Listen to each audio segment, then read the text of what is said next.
Your Excellency, Dr. Danilo Turk, former President of Slovenia.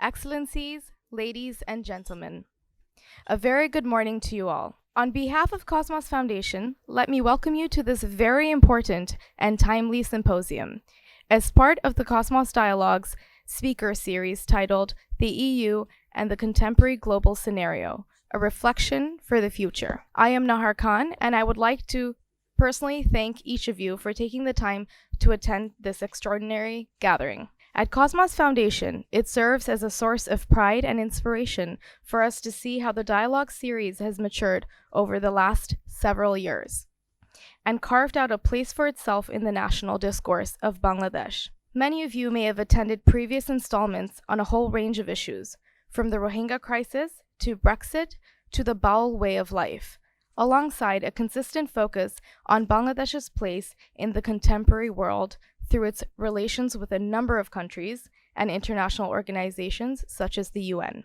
Earlier, I said many of you because one of our most satisfactory indicators has been that a number of our distinguished guests have taken time out of their busy schedules to attend the dialogue on multiple occasions. This consistency in participants has contributed a great deal to the always engaging and stimulating plenaries that have become a part of the program. Your support along with this journey is extremely important for us. Without further delay, let me thank each of you again for gracing the occasion with your presence. And with that, I'd like to hand it over to the chairman of the Cosmos Foundation, Mr. Inayatullah Khan, to deliver the opening remarks. Good morning and Assalamu alaikum. May I request to either switch off or put on a silent mode your mobile devices, please. Your Excellency, Dr. Danilo Turk, former President of Slovenia, Excellencies, ladies and gentlemen. Allow me to welcome all of you back to the first major event of the Cosmos Foundation in 2020. I would naturally like to begin by wishing all present a very happy new year. May it bring for you the best of luck in all your endeavors and all the happiness for you and your families that you cherish. And importantly for us, may you continue to offer your support and guidance to us as friends of the Cosmos Foundation in the years ahead, as you have so steadfastly done in the year past. On our part, we will continue to hold programs and events in the months ahead that you will find both exciting and engaging, as well as mutually rewarding. Throughout the past year, we have remained focused on our goals. We have dedicated ourselves to generating among our friends strategic insights on pressing issues of the day, offering policy options in addressing them. We have held a number of stimulating events with distinguished speakers from across the world on thematic topics as well as on Bangladesh's external relations. The latest was Lord Malik Brown, former Deputy Secretary General of the United Nations, and the current High Commissioner of Canada, Benoit Poffontaine. Our symposia have covered important topics as the social impact of fake news to the Rohingya crisis, to conservation of nature, and so on.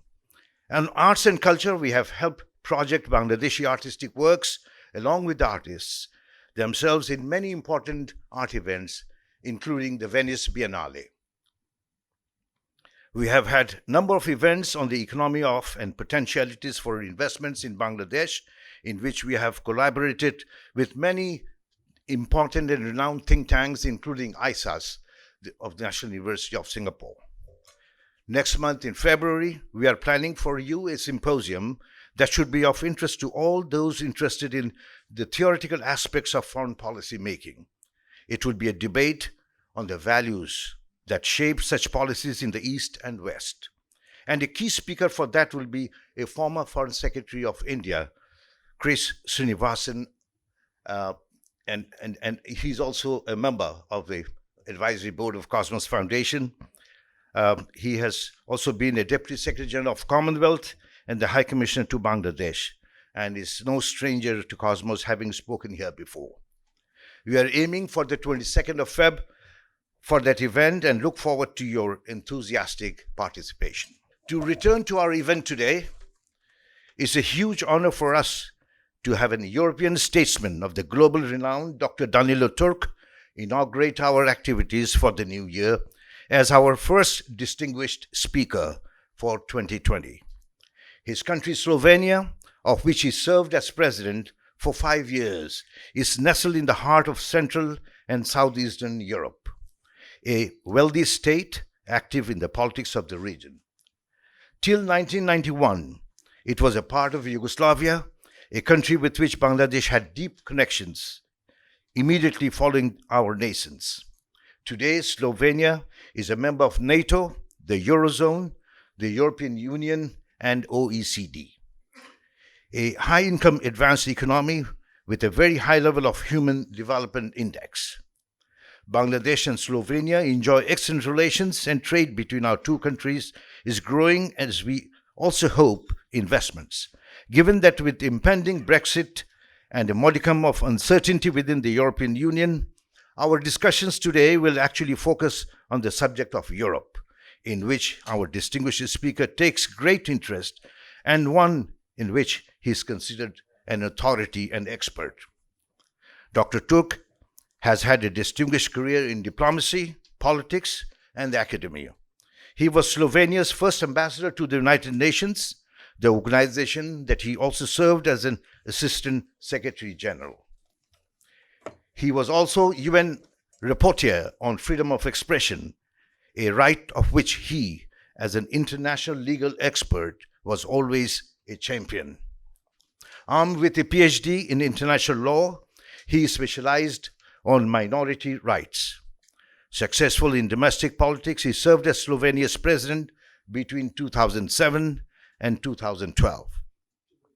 An author of numerous publications, he is currently a visiting professor at the Columbia University in New York. Our deliberations will be conducted and chaired by Dr. Iftikhar Chaudhry, a scholar diplomat, former foreign affairs advisor who had been for over a decade now the principal research fellow at the prestigious Institute of South Asian Studies, University of Singapore. It is my fond hope that each one of you will find the discussions and deliberations today both engaging and rewarding. With these words, I wish to hand over the microphone to our chair, Dr. Iftikhar Ahmed Chaudhry. I too should like to begin by wishing the friends of Cosmos gathered here a very happy and prosperous New Year. I'm sure all of you have listened with great attention to the excellent program that the foundation has on offer for you, that Chairman Inayatullah Khan has laid down in some detail. Our goal is to widen and deepen public understanding of the state of the globe and to support a better informed debate and deliberation, both spoken and written, about our engagement with the region and the world.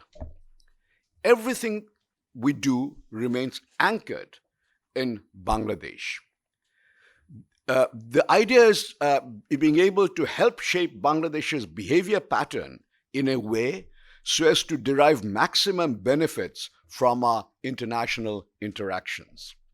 All our programs and joint efforts, with the foundation working together with you, the friends, and thereafter distilling the key takeaway points from the resulting synthesis. That is how we aim to expand knowledge about pressing issues. Nothing gives me greater pleasure than to commence an annual set of activities this year with a keynote address from President Danilo Turk. Inayat has already introduced him to you, though no introductions can do him adequate justice. I should be frightfully remiss if I did not add a personal perspective. Decades ago, Danilo and I lived in the same building in New York. He had a stellar career already in the United Nations by then, and in the field of international law. Thereafter, he went on to achieve great things at home in Slovenia, becoming its president, the president of that country, and then making his mark as an observant champion of European integration, a subject about which we will hear from him today. The European Union remains a supreme example of nations bearing the hatchet and coming together in a region. Philosophically, as I see it, the idea came from what we call the functionalist thinkers, like David Mitrani and Jean Monnet. It was that if there is collaboration between countries at a functional level, then eventually the core disputes at more critical levels will dissipate. Unsurprisingly, it was a complex operation. And a major illustration of this is the complexity that we see now with Britain having to opt out of it, the so-called Brexit, United Kingdom actually. Differences in size, dissimilar levels of economic development, varied historical experiences, a burgeoning bureaucracy in Brussels, diverse views on sovereignty, and elaborate political structures of governance might indeed be creating some tensions. But the commonality of values as of now seems strong enough to act as a glue holding it together. Brexit, of course, will have its impact, not just on Europe, but also countries like ours. Europe will, for all intents and purposes, be a priority in our external interactions. Who knows, we may also thereafter, apart from our relations with the European Union, of course, need to work out a paradigm for relating to the countries of the Anglosphere, of English-speaking nations like the United States, Canada, UK, Australia, New Zealand. Some are already thinking of, and I refer to some Australian literature that I've seen, a market-oriented collaboration, somewhat on the lines of those who are old enough to remember the imperial preference of the past, except that now it will be among countries, equal and sovereign, not among the dominions of the old British Empire. Let me hasten to add that while the idea merits reflection, it still awaits deep research. As we enter the year 2020, it would be apt to ponder as to the state of the global system. And some might even challenge if there is such a thing as a system existing today linking us all. Now that, as we see that the global order as we know it is under great pressure, including institutions like the United Nations and the WTO, on which many of us around this table have worked. Already we are witnessing the nascence of mega-regional trading arrangements as the RCEP, which will be established shortly. On the other hand, there is a feeling that single-country massive plans, such as China's Road and Belt Initiative, or Belt and Road Initiative as they call it, which cuts across many regions, erode the idea of regionalism. Regions are often unable to marshal the vast quantum of sums or resources that China's BRI has on offer. There are two main problems with regionalism today. One is that the world is too interconnected, and the borders of regions are disappearing, more so than the borders of countries, which are protected by rules of sovereignty. Regions, however, are not. Regional organizations are often hostage to relationships between principal protagonists, like SAARC has been rendered dormant by the acerbic relations between India and Pakistan. Elsewhere, such as in Latin America, Mercosur is threatened by the differences between the two major economies, Brazil and Argentina, as evidenced in their deeply divergent positions on the planned trade a deal with the European Union. The Middle East, for obvious reasons, and as we see in the papers every day and hear in the news, and is not a candidate for regional integration or even collaboration at this time. The European Union's good fortune is that good working relationships exist between the two major protagonists, that's France and Germany.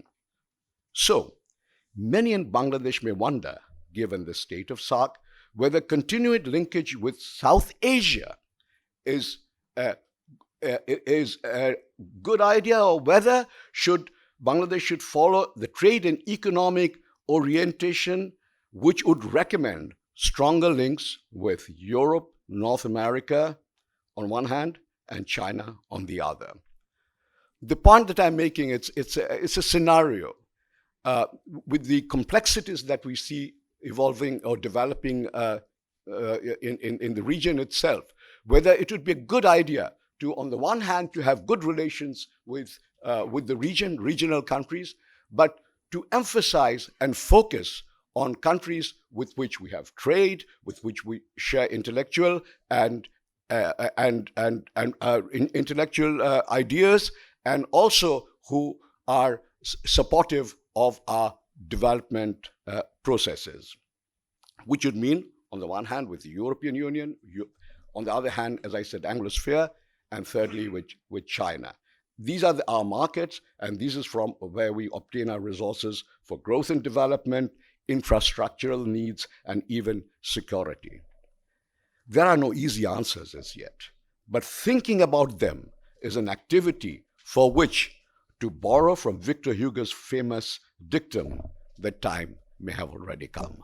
I thank you. I will now commence the process of conducting the session, and in doing so, it would be my great honor, pleasure, etc., to give the floor to our distinguished speaker of the day, former President Dr. Danilo Turk.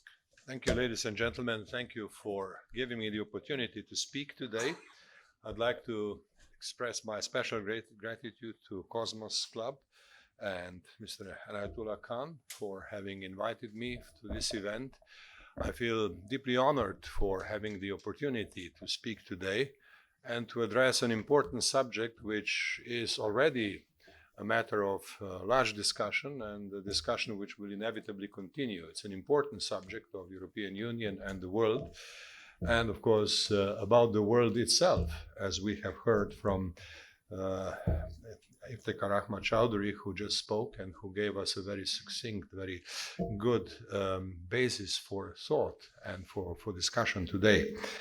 I should also like to say that I'm very grateful for being here in Dhaka at this particular moment, which is the birth centenary of Bangabandhu, Sheikh Mujibur Rahman. And I would like to tell you, before I start talking about European Union or global issues, that for somebody of my generation, this is really something of deep symbolic significance. I do remember the developments in 1971 and 72 very well, very carefully. And Sheikh Mujibur Rahman was, in fact, a household name in Slovenia and in former Yugoslavia and throughout Europe, not least because of the Beatles and the whole youth movement, which was very sympathetic to the plight of people in Bengal and to the self-determination effort of the people of Bengal, which Sheikh Mujibur Rahman was able to articulate in a way which resonated throughout the world. It's really a very important experience for me as, at that time, young student who have started to think about such fundamental questions as self-determination in the post-colonial period, as the question of development of an identity of a nation, the question of intervention of big powers, the question of use of force, the question of humanitarian problems and humanitarian assistance. Now, these are all big questions which we became aware of in the context of independence of Bangladesh. And that should never be underestimated, because many years later, as an academic and also as a UN diplomat, I was coming back to that same old experience of which I started to learn something back in 71 and 72. And I remember even moments in the Security Council discussions later in 1998, when I referred to this whole experience in light of new experiences which were accumulating towards the end of the century. So I think today is really a very symbolic day. I mean, the beginning of the whole centenary process, which I understand will last for months now, should give us thought about the world as it was at that time and as it is today. And we can go even further, because the independence of Bangladesh coincided with big shifts at the global level. That was also the time when the power of the United States was weakening, and the United States at that time had a very visionary president, Richard Nixon, who guided his then National Security Advisor, Henry Kissinger, to travel to China and open the way to communication between the United States and China, and developing a new pattern of global dialogue at the highest level. That is when the whole triangular relationship started to be discussed. And that triangular relationship led to further discussion whether the world is going to move into a pentagonal relationship with, of course, the three main players: United States, Soviet Union, China, and West Europe and Japan will be the main pattern around which most of the international developments will move. Now, that was then, in early 1970s. Things have turned out differently, as we know, but it is useful to come back to these old questions and to reflect about the world of today in light of the experience. And that experience very much has to do with what was experienced in 1970s. We should also think about the subsequent experience, which was diverse in different parts of the world. I'm not going to talk today about Western Balkans or about Yugoslavia or about developments in Europe historically, but I would be remiss if I didn't say that one of the big things that happened since then was success of Bangladesh, something that is often in expert circles described as a quiet success, as something that has moved Bangladesh to a point where the poverty level will be reduced to a point that will change the status of the country. Bangladesh has established itself as the key player in the world textiles and garment industry, has established itself as an important player in the questions of social progress.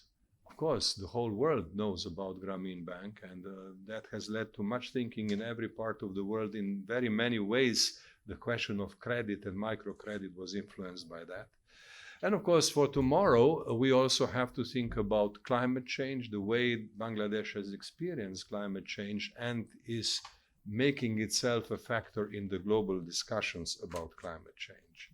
Now, I would like us to think about all this as we meet today and as we discuss the question of European Union in the global scenario. But of course, being fully aware that that global scenario includes a very wide variety of experience, and the experience of Bangladesh is a very important experience in this overall context. Now, let me proceed from here and say a few words about global scenario, bearing in mind something that Iftikhar, my friend, has already explained. These are things which will require profound studies and a lot of thinking and a lot of political wisdom in the future. This is not something that we can kind of outline in a very simple and quick fashion. But I will try to refer to some points which I believe are important in this overall discussion about global scenario for today and for the future. The structure of the global relations is changing, and that's nothing new.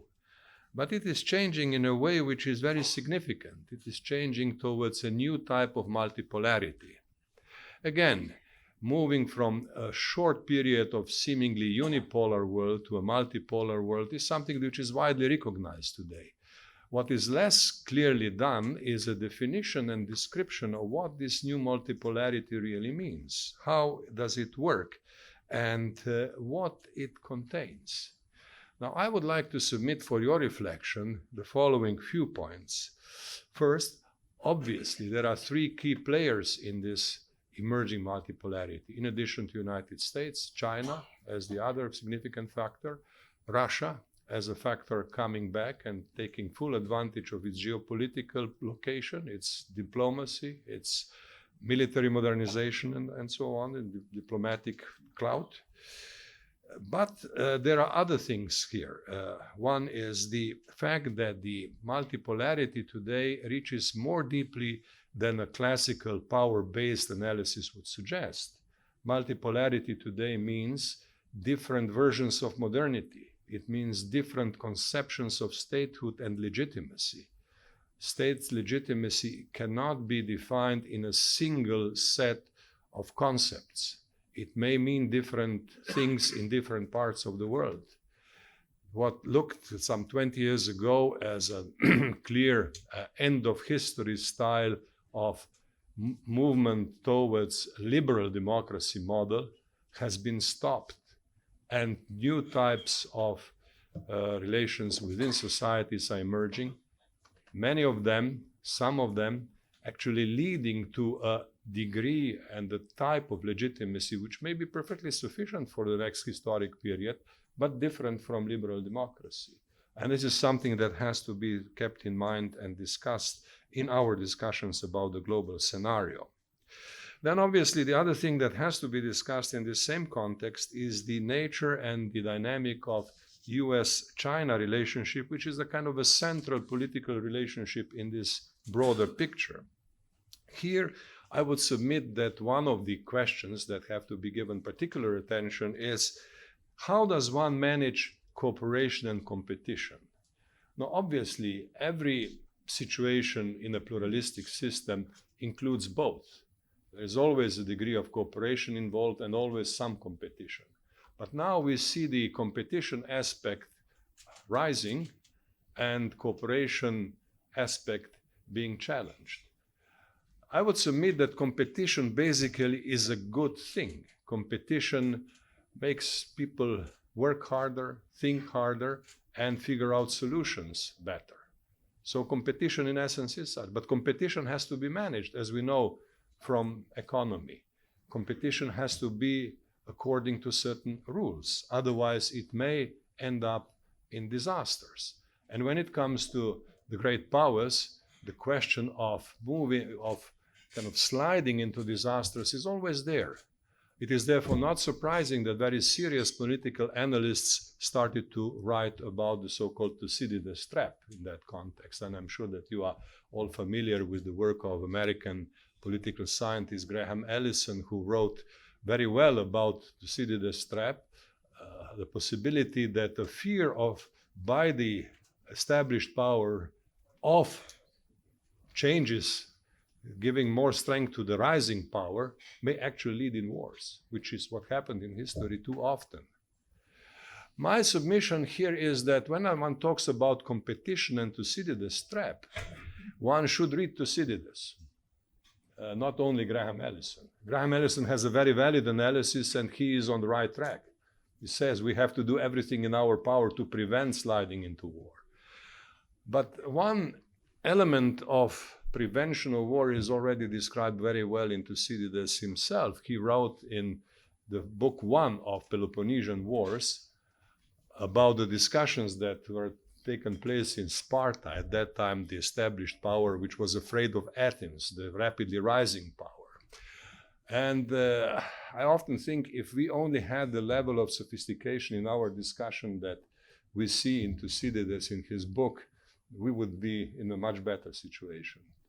The sophistication, the seriousness of argument there is something that really has to give us a lot to think about.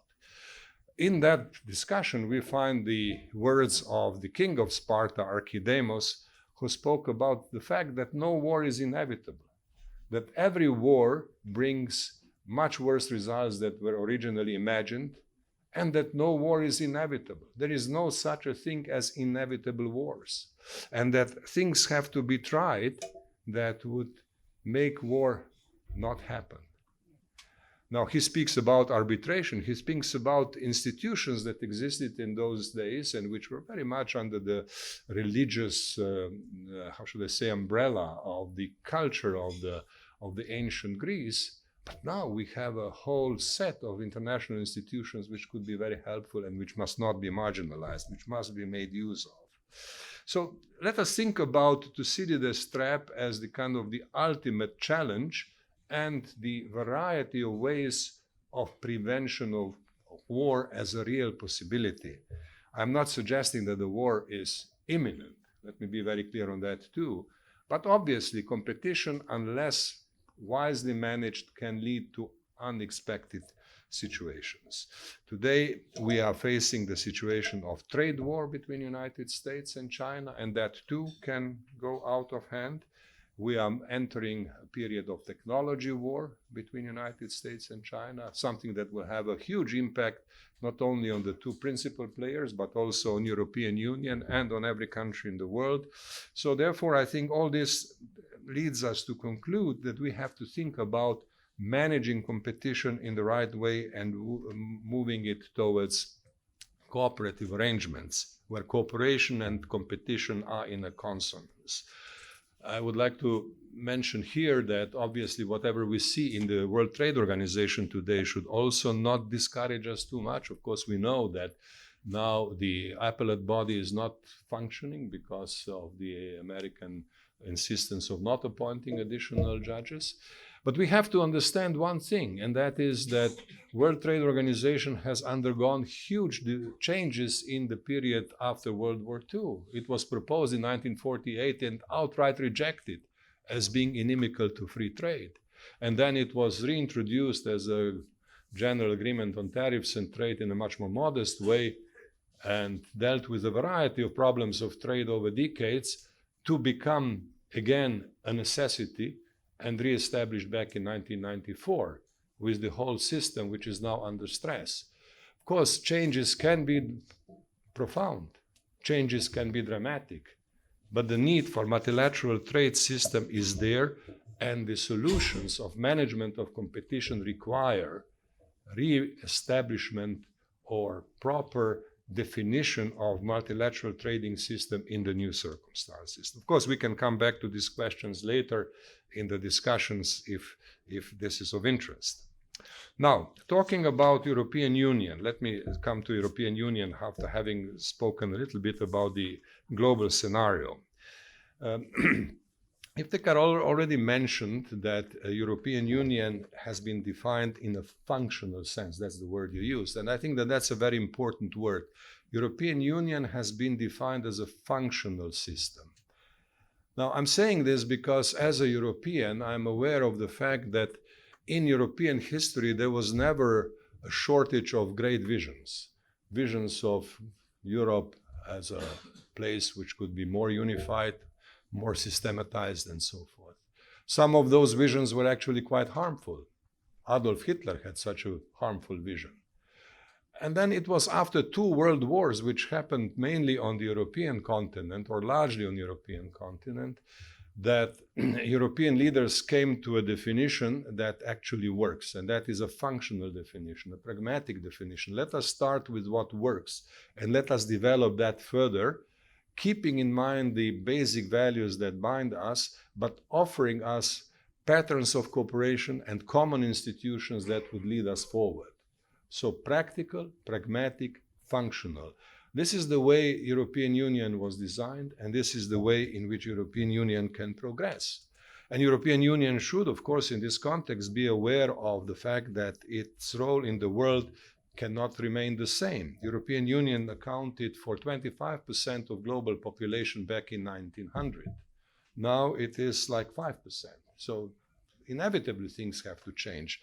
The world is developing, and the GDP of European Union, which was once more recently, at the beginning of this century, more than a quarter of the whole world GDP, is now less than 20%. That is not because of any sort of stagnation of European space, but because others are growing, and in that changing circumstances, European Union has to figure out its own ways. And in order to figure out its own ways, the European Union has to be aware of one fundamental, I would say, quasi-physical factor. You know, European Union is like a human person standing on two legs. One leg is member states of European Union, which have to be healthy and helpful, and the other leg is European institutions. Both of them have to work well, both of them have to work in consonance in order to ensure progress. If one side starts to weaken, then this has an effect on the other side as well. European Union consists of sovereign states, and sovereignty is not going to go away. It's not going to disappear. Sovereignty is going to stay as a defining factor for member states, and political evolution within member states will be within sovereignty of states. There is no such a thing as pan-European demos which could make sovereign states irrelevant or not very important. European states are going to remain relevant and important, and that becomes evident when things like populism start to grow. Then it appears that this is a threat to European Union. But in fact, what is happening is populism is an internal political development which has to be understood and which has to be addressed through policies of nation states, but also through policies of European Union. It is not something that one could describe as a definitive and defining pan-European phenomenon. It's a phenomenon within states, it's diverse, it has a certain common basis, which I would call a nationalistic platform, but it has many various forms, different forms, and the power of populism is not the same in every country and is not the same over a period of time. So it shouldn't be overestimated. It should be understood as part of political process within countries. And of course, this is not the only political process. There are other political processes which also have to be given attention. And it is really very interesting to see how the composition of those two governments look. In Austria, for example, now we see a coalition between the conservatives, the Volkspartei, the Conservative Party, and the Greens. And Greens have been growing everywhere in Europe in the past years. Now, Greens became a government party in a coalition with the Conservative Party, which is a completely new thing. Greens are more to the left in traditional ideological terms, but traditional ideological terms are no longer what they once were. So they can perhaps work well with the conservatives as well. And we have to see how that works. Austria has a young prime minister, Sebastian Kurz, who is in his 30s. I guess in Asia he would be seen as far too young to be prime minister, culturally speaking. But in Europe, he's also seen as very young, but acceptable as candidate and as prime minister, and one who can perhaps deliver some innovations which we need for how to work together and how much of the green ideology will be accepted by the Conservative Party. So it's a very interesting phenomenon which started with the coalition which started working this week. In Spain, Pedro Sanchez, the socialist, put together a minority government, and that minority government vitally depends on the outside support of several parties, including Catalan parties. And the main Catalan party, ERC, is supporting the government from outside at a time when tensions between Madrid and Barcelona are still very high. So you see a very interesting development here, a development where each of the sides, if one reduces the kind of focus now to Madrid-Barcelona relationship, the Catalans being quite important for the budget of Spain as a whole, and the government of Spain, being aware of that, interested in negotiating future arrangements with Catalans in ways which would be helpful to both sides.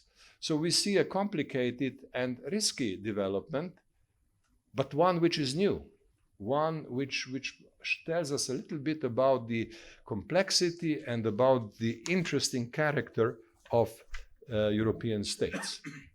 Now, let me come to European institutions. I use these two examples to show and to emphasize that European Union has to be understood fully, and that has to include the political nature of things within states. I'll come to Brexit a little later, and but I'm not going to elaborate on that. I mean, you have had Mark Malloch-Brown, and he knows everything about Brexit, so I don't want to be to try to be smart. But I will have something to say a little later in a different context. I just use the examples of Spain and Austria as ones which are interesting.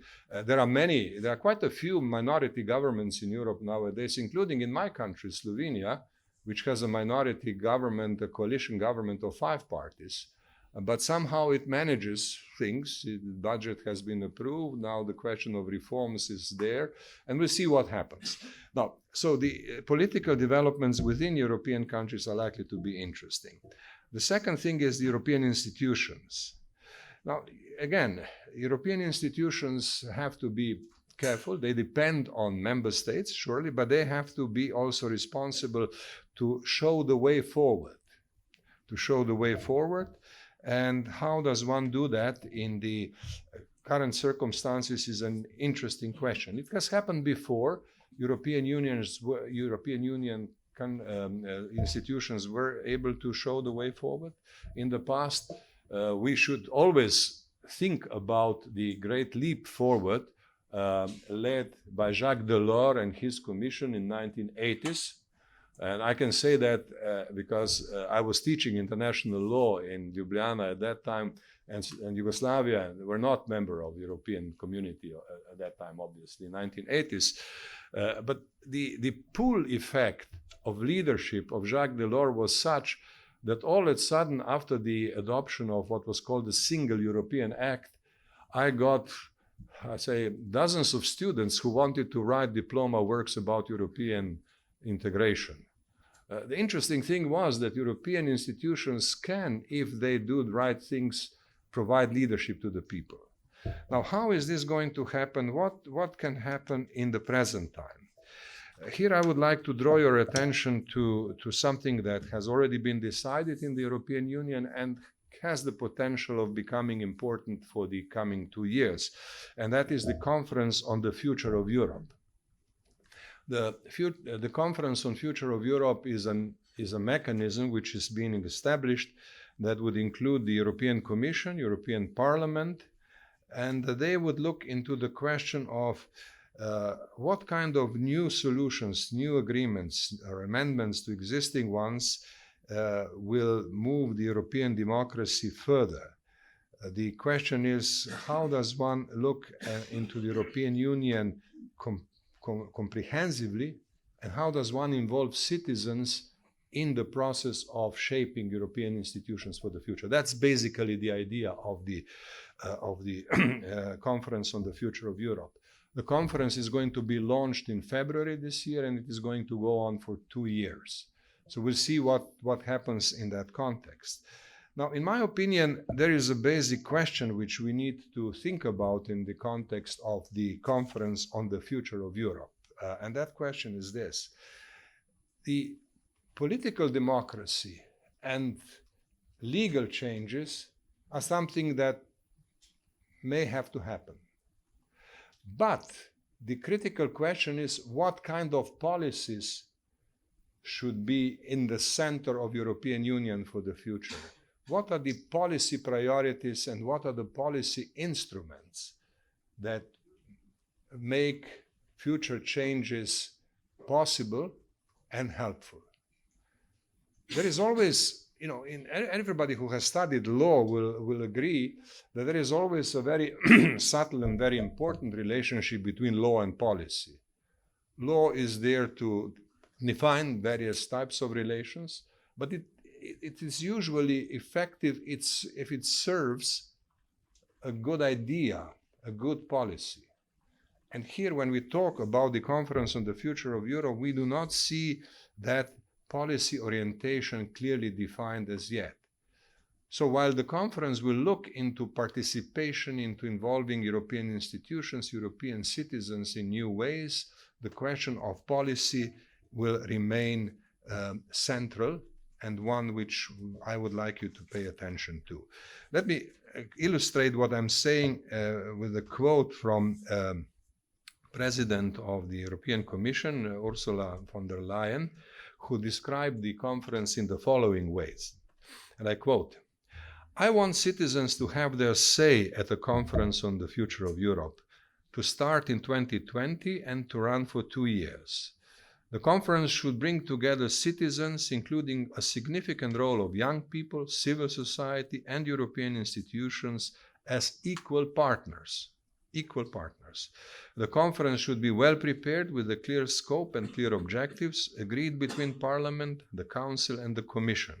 I'm ready to follow up on what is agreed, including by legislative action if appropriate. I'm also open to treaty change. So here is an offer. You people figure out what you want to do, and I will help by developing an appropriate legal framework.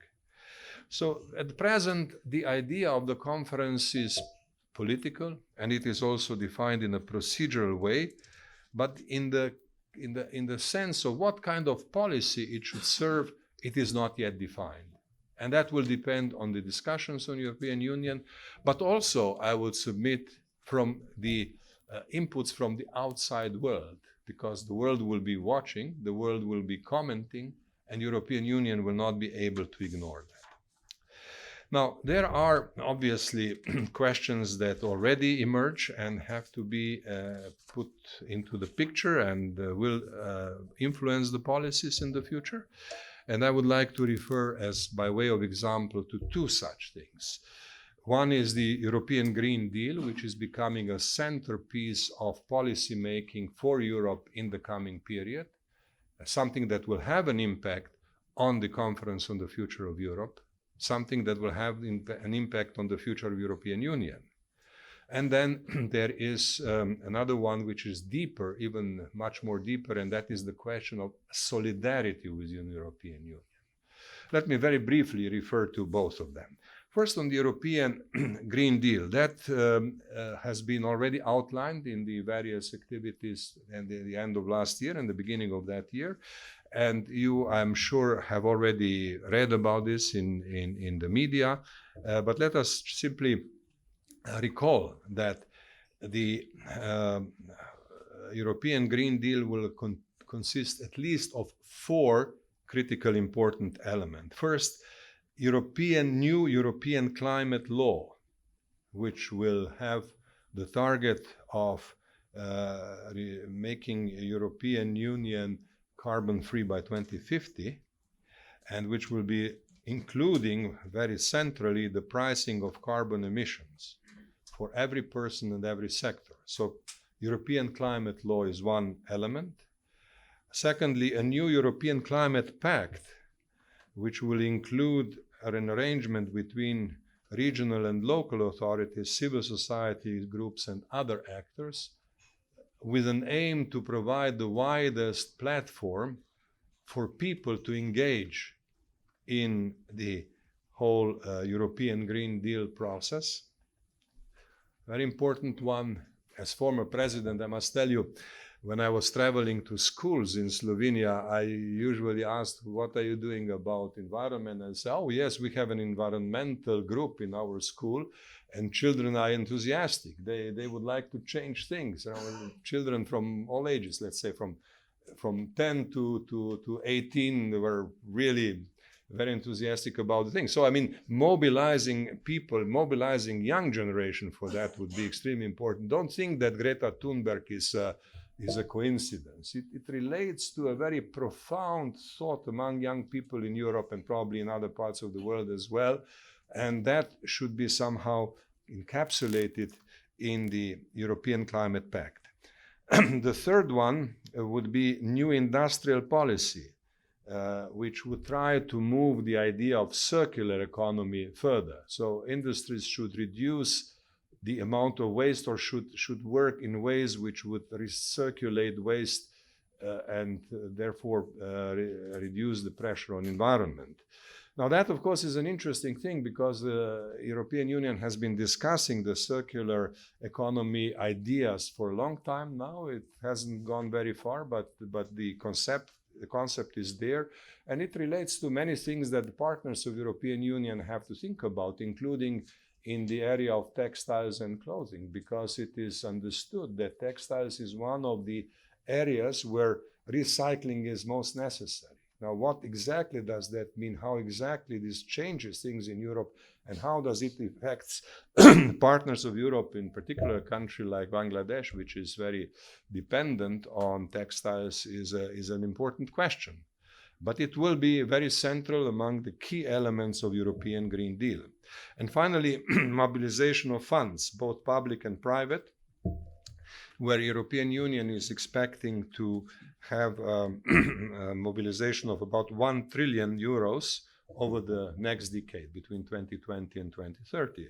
Now, 1 trillion is a fairly large amount of money and has to be thought about as well. So this is the ambition level that is shown in the European Green Deal. And one would say, well, we'll see what happens, and if things go the way they are designed, this will have a transformative effect on the European Union, both internally and in its role as a partner to others in the world.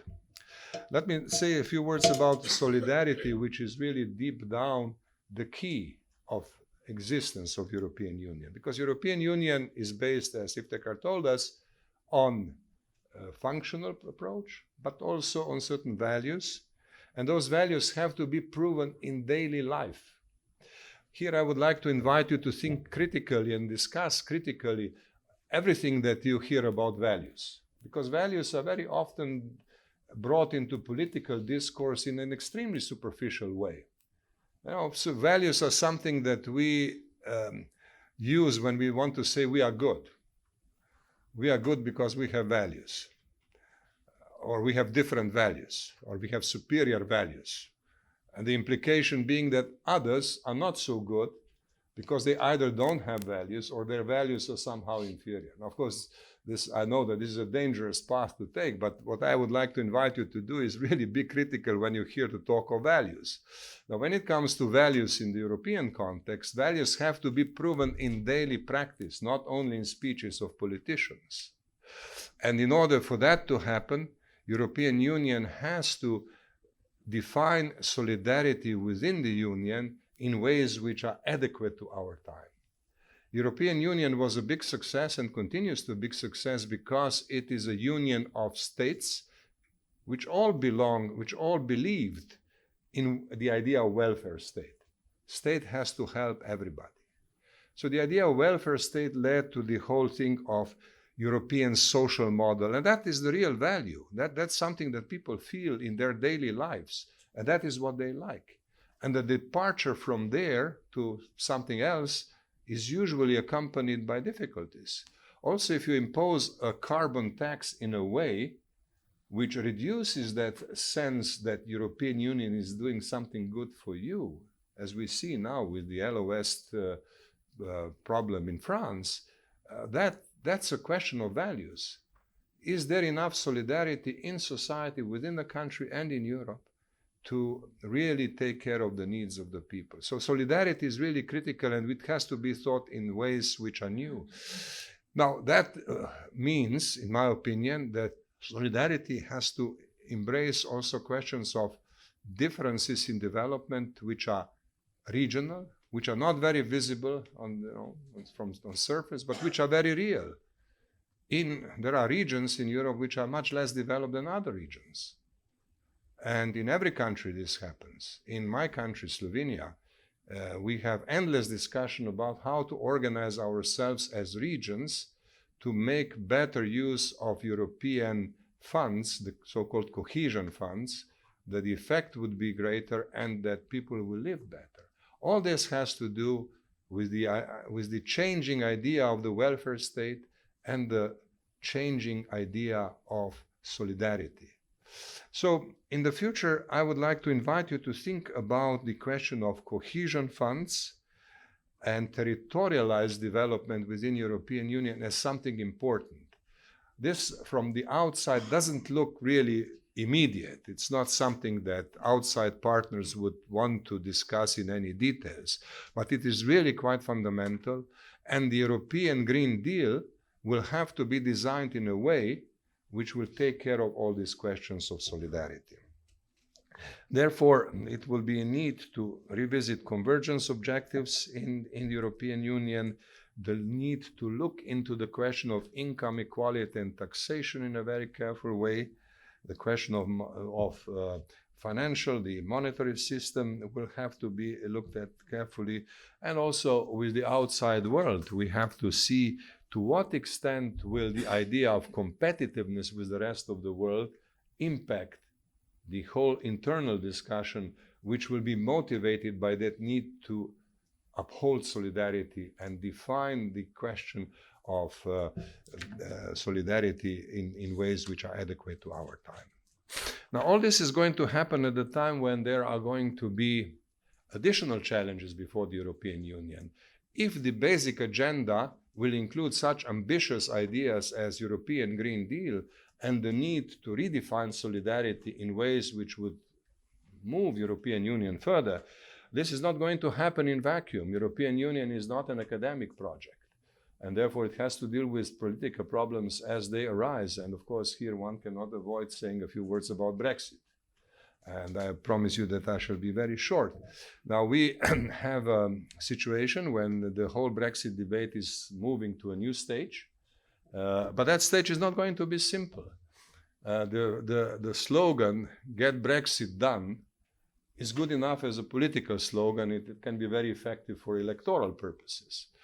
But then when it comes to negotiations, it tends to become insufficient, and there have to be more complicated issues to be dealt with. A trade deal which will be negotiated between United Kingdom and European Union this year is likely to be a complicated discussion, because the what needs to be avoided is hard borders, quotas, and other harsh instruments that can make trade and economic cooperation difficult. We in the European Union would like to keep the supply chains as they are, without interruptions. We do not wish to reduce the opportunities for service providers from United Kingdom in European Union to be severely diminished, or vice versa. So negotiations will have to find a fine balance between the need for separation, which is of course the essence of Brexit, and then not cutting supply chains, not reducing the opportunities for service providers too much. And that is likely to be difficult. European Union, as you know, is for tariff-free and quota-free bilateral trade agreement. It wants that negotiations take into account the questions of labor, taxation, state aid, environment, and things like this, which are difficult to negotiate. Now, how this is going to be done is unclear, and whether it can be done in a single year is not sure.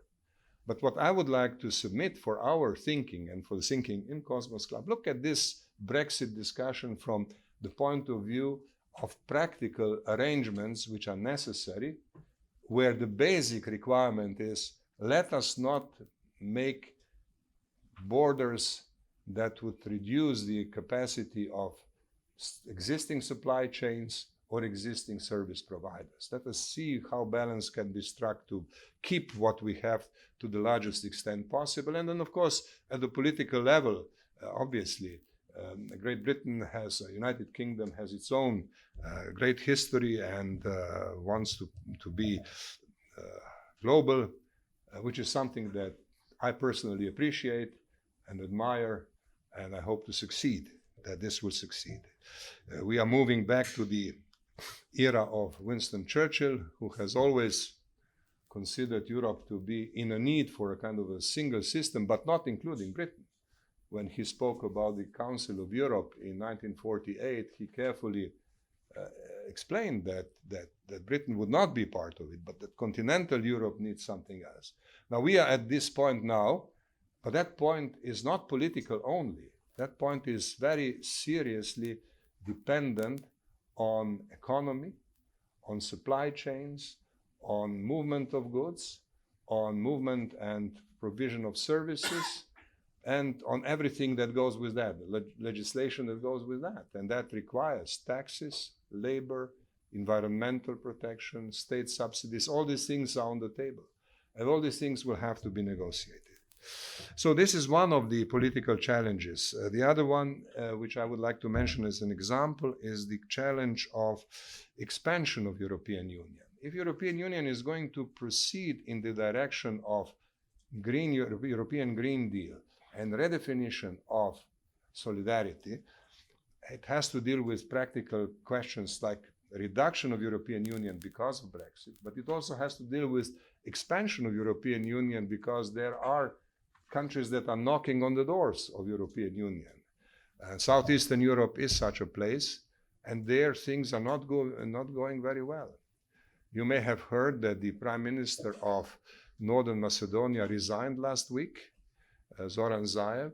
This is the man who negotiated the deal with Greece on the name. The name Northern Macedonia has been accepted by Macedonians in the expectation that that will help starting the process of eventual membership of Macedonia in the European Union. That did not happen. The European Union has not accepted that. And that, I think, was a big mistake, which can still be corrected. We'll see how that works, but it's not going to be easy. This semester, the president of European Union is Croatia, another country of successor state of former Yugoslavia, and obviously for Croatia this is a very big priority. So the European summit in May will deal with the question of Southeastern Europe and the membership question. We'll see what happens there. But I would like you to think not only about the core issues of European Union, not only about Brexit as an immediate political and negotiating problem, but also about expansion. Can reform and expansion take place at the same time? Well, that's a good question, but not one which is easy to answer. Now, these are the things which have to do with European Union. This is not a whole list, and it doesn't address everything. I would like very quickly, in a telegraphic sense, mention a few others, and then I will conclude. On security role of European Union, obviously there is going to be a big debate in the coming years. I myself belong to those, and I'm prepared to discuss this in our discussion, who believe that a greater autonomy of European Union in security matters is possible. That is a tendency which exists in European Union. It's not the only one. It can be autonomy, strategic autonomy of European Union within NATO. How that can be worked out is a matter of separate discussion, and if that is interesting, I can say a few words more about it in terms of my own thinking. When it comes to Russia, I think the need for for managing those relations for European Union is going to increase. That need is going to be ever stronger in the situation as I described, and given the developments internationally. Sanctions obviously will remain for the time being, but there are other aspects which will have to be dealt with, such as the question of gas pipelines and the American nervousness about them. That too we can discuss later if that's of interest. On EU-China, obviously we have another fundamental question: how to manage cooperation and competition, which I described, I sketched out, not really described, in terms of US-China relationship. A similar question has arisen as regards European Union as well, with of course one important difference, and that is that there is no trade war between European Union and China. There are effects of trade war between United States and China, but no trade war between European Union and China, and it should stay like this. European Union will have to deal with some of the more difficult questions on technology, especially when it comes to G5. But we'll see what happens there. It's not clear as yet. And then European Union and China have two very important common interests. One is to preserve World Trade Organization. And in the World Trade Organization, China and European Union have already come with several common initiatives, which is a good thing and should continue. And of course, as things are becoming more complicated, it will continue in more complicated environment. And then on the big thing, the question of environment, EU and China should explore the possibility of engaging very seriously on the question of climate change and what to do to make sure that the world doesn't end up in a disaster. I mentioned the centrality of European Green Deal for European Union, and that means also an invitation to China for a serious discussion. So in conclusion, I would like to say that European Union is in a very delicate and very complex situation, both domestically and internationally. And the European Union is clearly going to stay a major factor of development assistance, a major supporter of multilateralism and so forth. And so when it comes to these fundamentals, this is not going to change. But at the same time, European Union will have to find the right approach to deal with European internal problems such as European Green Deal, solidarity, managing Brexit, institutional reforms, Balkans, issues that I described, and also externally, making progress with regard to NATO, relationship within NATO, engaging Russia, cooperation with China, and so forth. You have noticed that I haven't spoken about Iran, because Iran brings into this picture another set of complicated questions which would require a separate discussion. I didn't want to enter into that discussion during my introduction, but of course I'm perfectly happy to discuss that if there are things that you need to discuss. As you probably know, the European Union foreign ministers have met yesterday and have pleaded for continued existence of JCPOA, the Iran nuclear deal, and we can discuss various aspects here as far as you need, as far as you think that this is a subject for our discussion. I would like to end up by saying thank you for your attention. Thank you for having chosen this theme for your discussion. I would like to congratulate Cosmos Club once again for the program which I heard, which is going to make this year very interesting. And let me assure you, I like to come to Bangladesh.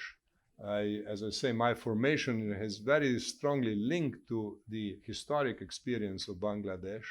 My friendships with Bangladeshi diplomats is strong and has been going on for many years by now.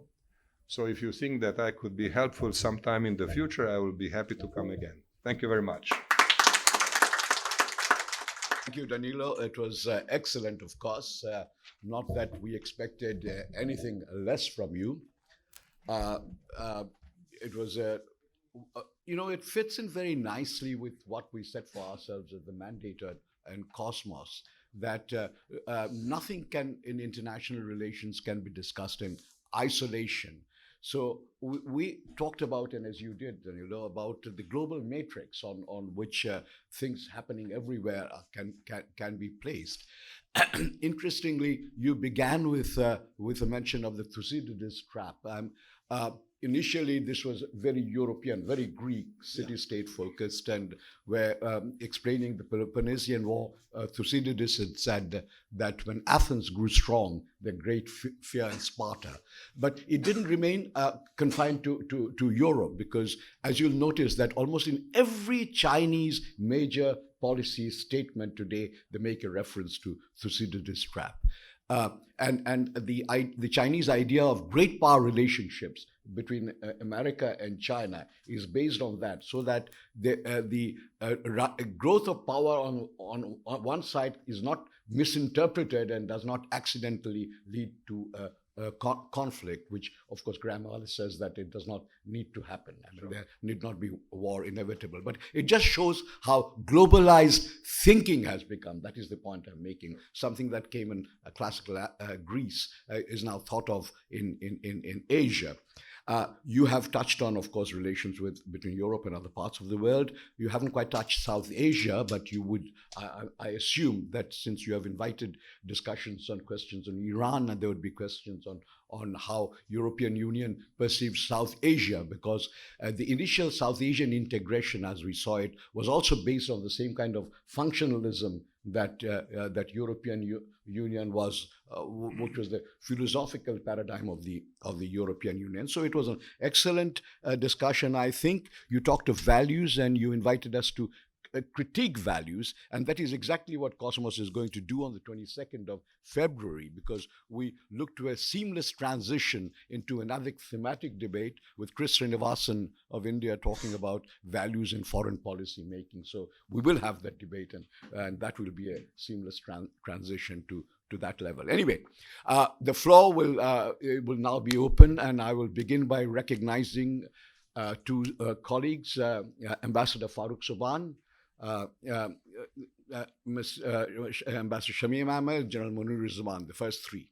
I'd like to begin by thanking the Cosmos Foundation for organizing what is really an extremely interesting event, and in particular to thank you, Dr. Danilo Turk, for this very stimulating and enlightening talk to which we have just listened to. I have 2 points, and I'd like you to kindly comment on them. The first relates to the issue of European or EU values. If we look at the EU membership today, my sort of rough rule of thumb is that perhaps 50%, maybe more, of the membership is today following policies which I would consider to be in serious contradiction of fundamental EU values. I refer in particular to the rise of populism. Some might even describe this as xenophobia in some of the EU countries, where basic rights such as freedom of speech, freedom of assembly, and freedom of the press are being increasingly questioned. How does this relate to the future of Europe and the future of the European Union? And this also brings into focus the issue of the further expansion of the European Union. We know that for a certain period of time, there was keen interest on the part of Turkey to join the European Union. Is that now a closed chapter? My second point relates to the former Yugoslavia. I happened, in fact, to serve in Belgrade from 74 to 76. And I remember one of the issues which struck us was the significant disparities in terms of both economic growth and quality of life and levels of income, for example, between Slovenia and Macedonia and Kosovo, which are now independent states. My question is, was the disintegration of Yugoslavia inevitable, in your view? And how does that gel with the fact that all the constituent members of what was the former Yugoslavia are now aspiring to be members of the European Union? Some have succeeded, others are in the queue. Thank you. Thank you very much, Ambassador Shamim Ahmed. Shamim, might I say that, okay, I mean, the chair, of course, would recognize everyone, and however, should you have an affiliation, you are welcome to state your affiliation as well, which will facilitate the interactions. Thank you, Mr. Chairman. Firstly, my thanks to the Cosmos Foundation for this lecture, and also thank you so much, Ambassador Daniel Turk, for your excellent presentation. We are greatly enlightened. My question will basically relate to the United Nations. You haven't really spoken much on the UN system. In view of your long-standing relationship with the UN system, where you served as your country's ambassador and later at a very senior position at the UN Secretariat, what is Europe's position? How does Europe look at the United Nations as an effective vehicle for cooperation and particularly for conflict resolution? And what is Europe's position on, particularly Slovenia's, on the question of UN reforms, with particular reference to the Security Council reform? Thank you. General Munir-Zaman, Mr. Salahuddin Qasim Khan, and Admiral Awal. If I have left out anyone, you might wish to raise your flag or hand. Okay. Very briefly on each of the questions, of course, which are deep and will have to be discussed on many occasions. First, on values and European Union. Clearly, as I said in my introduction, values is something that European Union has to examine and re-examine critically. We should not stick to the tradition of using values as a rhetorical tool, describing ourselves and feeling good. You know, there are two things in life: either you feel good or you do good. And usually you don't do much good by just feeling good. And European Union is in a situation in which it has to do more to do good. So I agree with the underlying assumption that Europe has a lot of critical self-examination to do.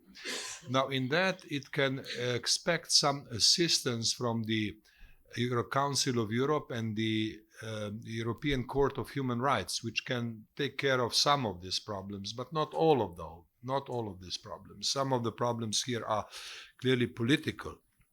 And when it comes to the question of xenophobia, for example, much more needs to be done in that regard.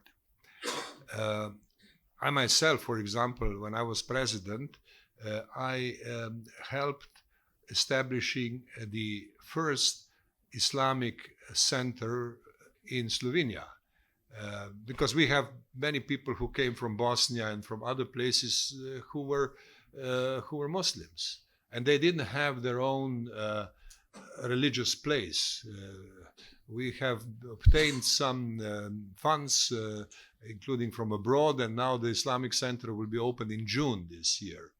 I was invited to Oxford to the Center for Islamic Studies to speak about the whole experience and other thoughts that I may have.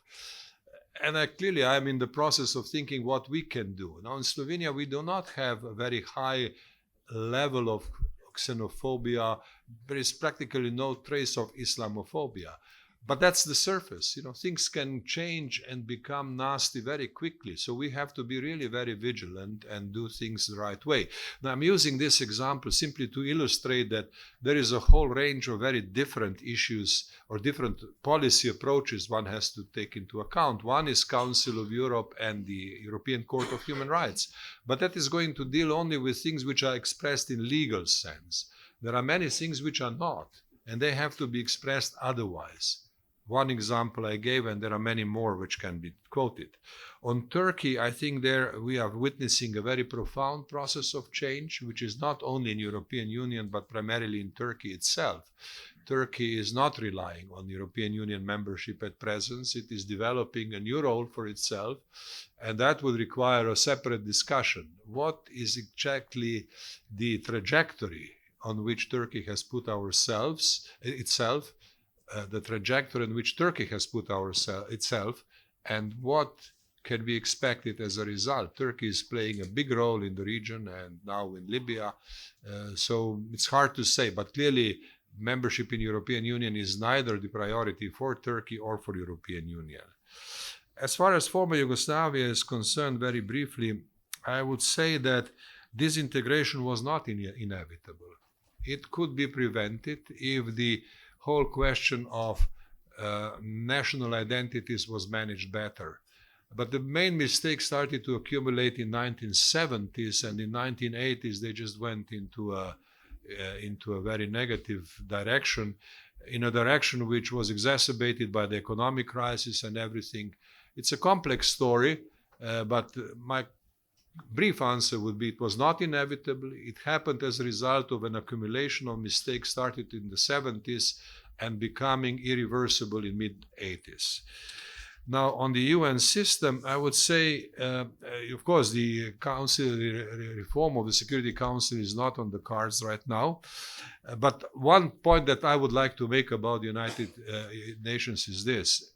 This is a bad time for the United Nations. I don't remember the time when United Nations was so under so strong pressure as today. And I have been with United Nations since mid-70s. And worked in various ways in various parts of the UN system. I don't think that it has ever been under such strong pressure it is today. One element I would like to invite you to think about is the question of risk-taking in the United Nations. Because when it comes to climate and such things, here United Nations is clearly defined. It's clearly taken advantage of Sustainable Development Goals, which emerged as a kind of a miracle in 2015. But when it comes to peace and security, it has been characterized by really a very cautious, perhaps even overcautious approach by the Secretaries General. So my provocative answer to your very careful question would be, UN needs more courage for risk-taking and dealing with issues which are central, even if success is not guaranteed. And that's, I think, a critical thing. Very often, I was Assistant Secretary General for Political Affairs, and I know many discussions at the time of Kofi Annan, is the Secretary General going to engage when we know that he's not likely to succeed? His good offices are always available, and that's the easy answer, to say, well, Secretary General can always be there for good offices, but he may not always be asked. So the question is UN prepared for risk-taking, or is the time now to move to a different level of risk-taking? I don't have the answer, but you may have a need to discuss this further. Thank you, Chair. Mr. President, I'm General Munir Zaman. I'm President of Bangladesh Institute of Peace and Security Studies, which is an independent security think tank in Dhaka. I have two very quick, short questions. The first one is, EU has a problem of aging population. It also has a problem of declining birth rate. At the same time, EU was grossly challenged very recently by the migration that came into your area and your region. At the same time, EU is still bordered by countries which are unstable extra-regionally. Like, for example, Libya is going through a big upheaval now. So what are your plans to manage and stabilize migration policy into EU in the future? The second question is, we see a disturbing trend of decline of liberal democracy in some of the member states. What are your policies? How would you value the value system that you hold so dear? Thank you. Thank you very much. We'll take two more on this. Mr. Salahuddin Qasim Khan, and then Admiral Awal. Thank you for giving me the floor, Chairman. I think this was an excellent presentation by... Would you like to speak a little louder? We had today one of the best Cosmos has arranged. My question is whether the European values you talked about are civilizational values. And is that the reason why Turkey is still not a member of the EU, being a member of NATO? Secondly, the double standards in international relations. We talk about the Iranian nuclear capability, which is specifically for peaceful purposes, whereas we don't talk about Israel's nuclear capability. I think the European Union has to take a stand because, we see what's happening in Israel every day, and our youth are being radicalized because of that, the injustice in Palestine and the illegal intervention of Muslim states, which has led to the huge refugee problem, intervention in Iraq, in Libya, and now in Syria. When Gaddafi was there, when Saddam was there, the refugees, I mean, they had functional states. Libya had one of the best social, states. I mean, they had pensions, they had, what's happened to Libya? It's been divided into two states.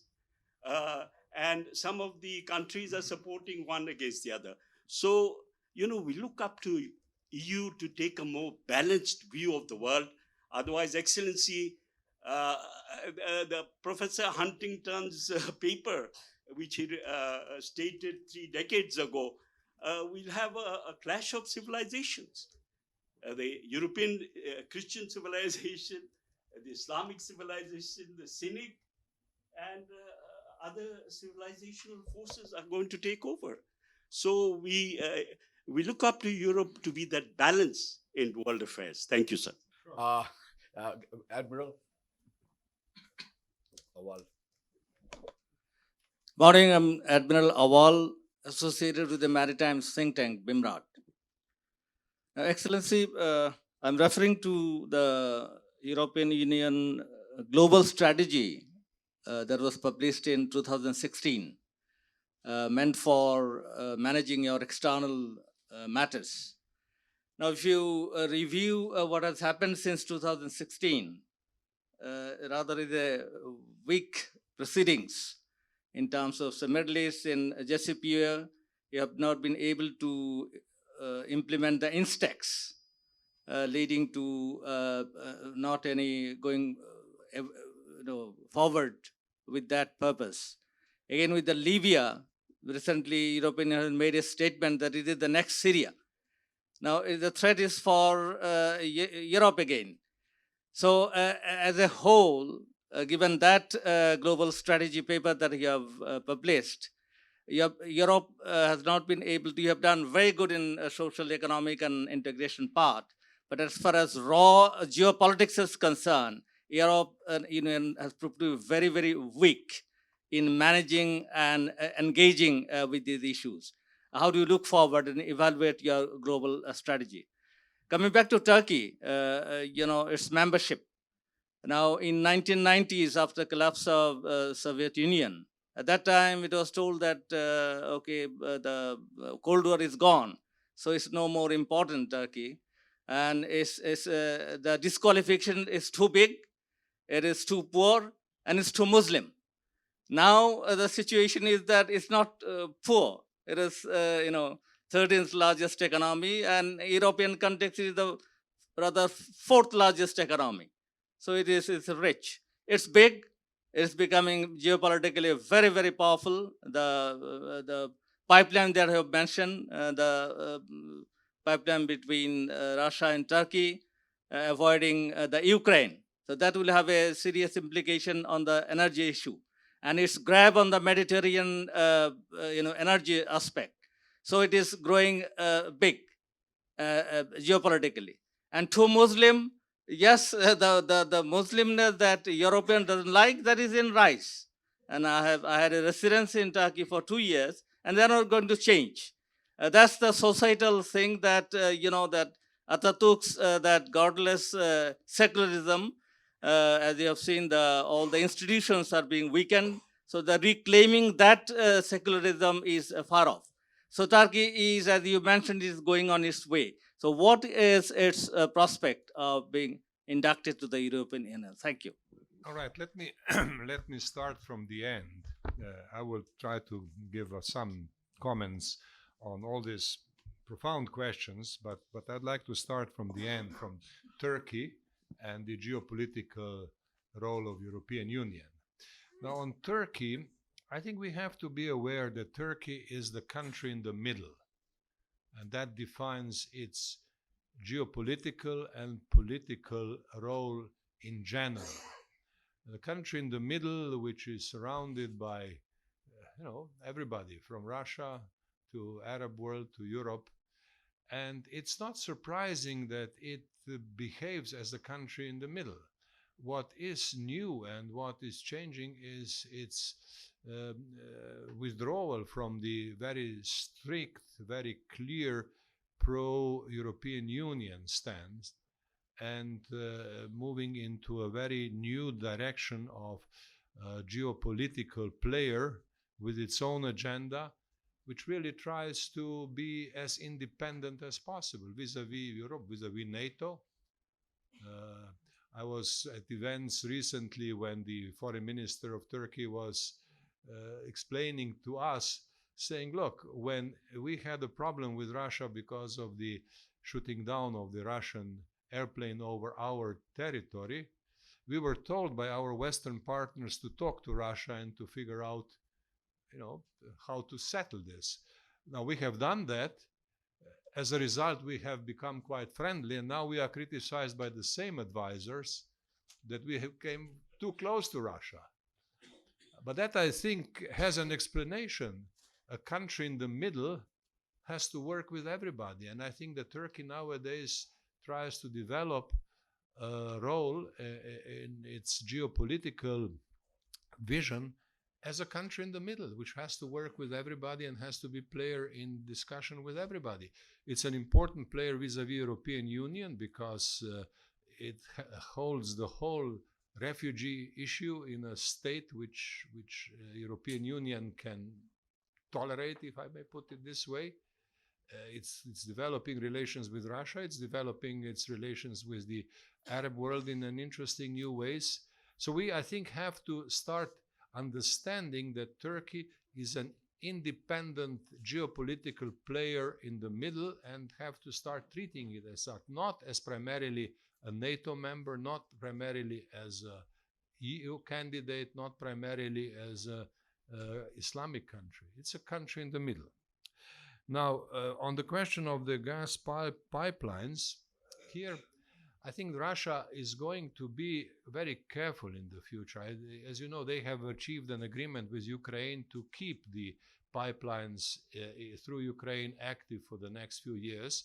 And I believe that this is going to remain so. They are not going to play everything on the direct pipelines with Turkey and then from Turkey to Europe or on Nord Stream 2.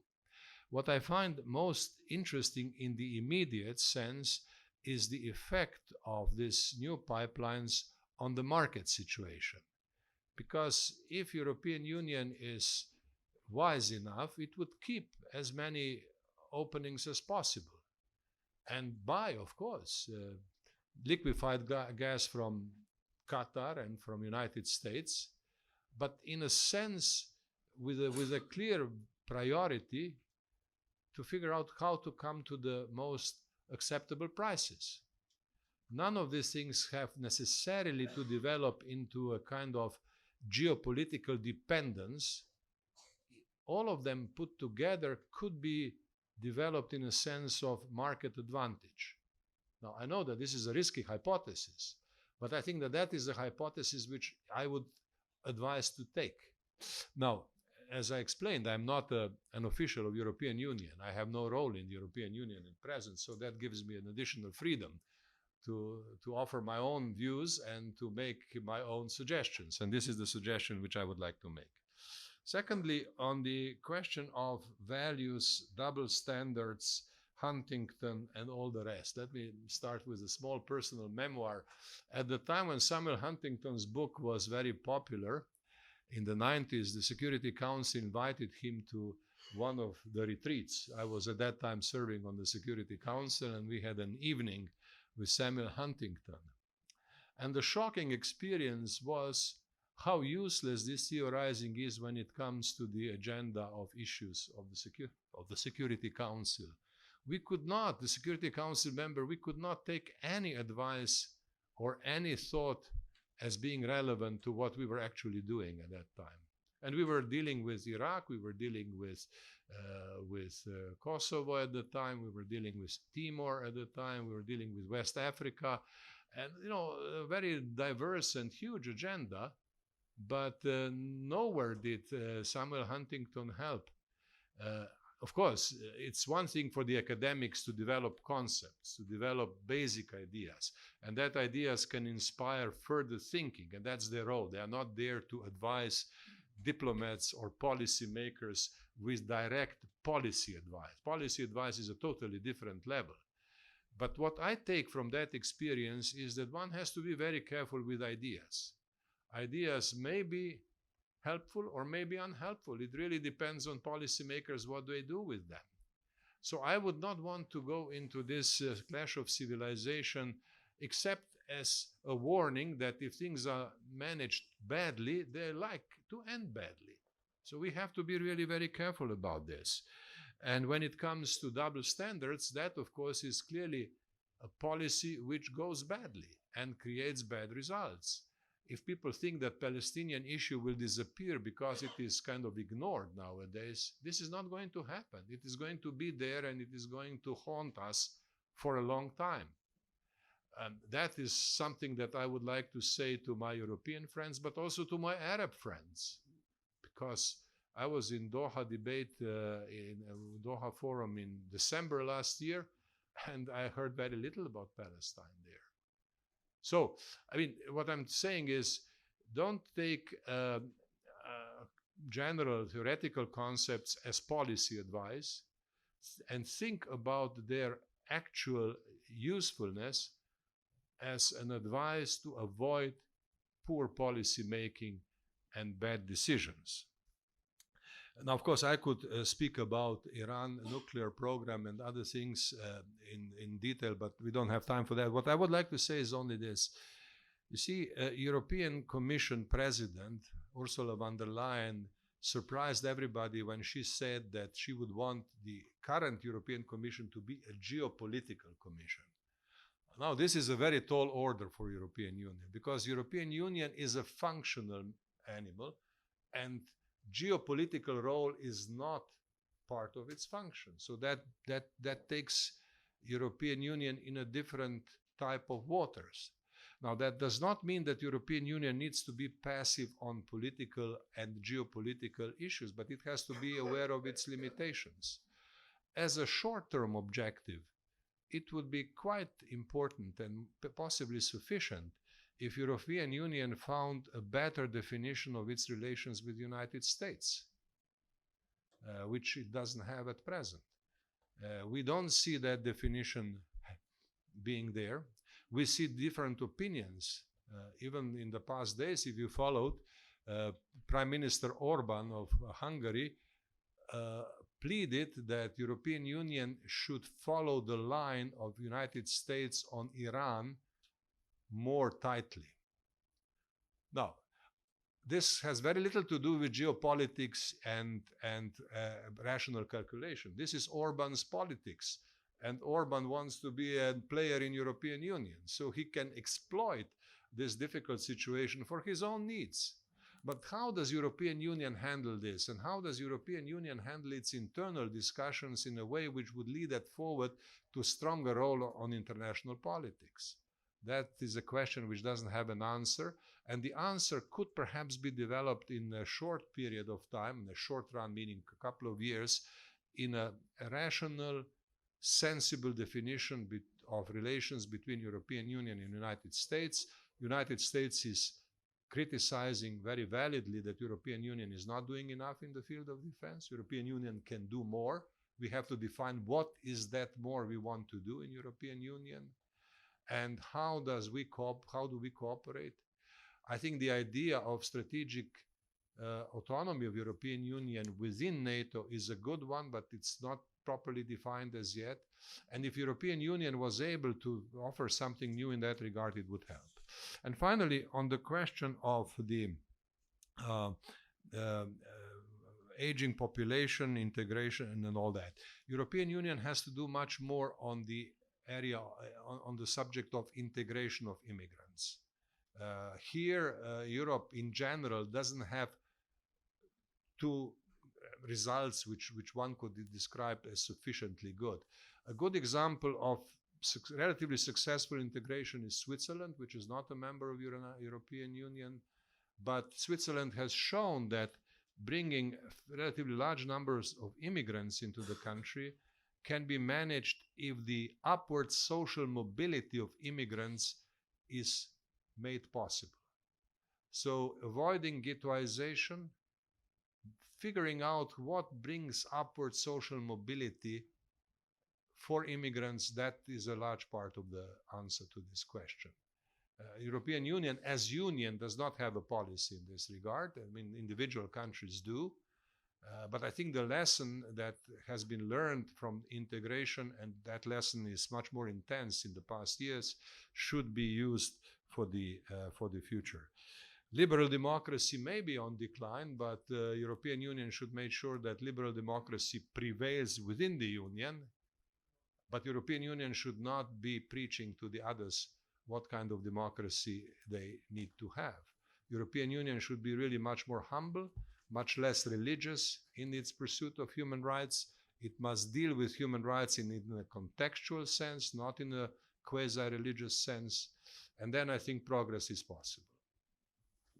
Thank you. Yeah, there are also examples where, you see, we talked of populism. There are times when popularity morphs into populism, and therein lies some danger, of which we see some in our own neighborhood in the subcontinent. Okay, the list is fairly large now. I think I'll have to close it. So what I'm going to do is to read out the names of those who are in it. And then I shall give the floor, as I said, 3 by 3 in the order in which I have named. I'll begin with Mr. Masood Khan, Ambassador Shahid Akhtar, Director General Andalib, Mr. Najibur Rahman, Dr. Faizul Islam Chaudhry, Barrister Ziaur Rahman Khan, and last but not least, Mr. Inayatullah Khan. And I will, if time permits, make some. Okay, and then Nahar Khan. And finally, if Nahar Khan will come before Inayatullah Khan then, and if time permits, I'll make some remarks. So, Masood Khan. One question I have is, it's about the U.S. The world is now is focused on the U.S.-Iran tensions in the Middle East. So my question to you is that how do you see the crisis developing? And do you see any role for Europe in any possible de-escalation of this situation? And my second question would be is, I think UK will be exiting January 31st from EU. And so I'm just wondering that what would be the current lineup of new countries seeking membership to the EU? Thank you.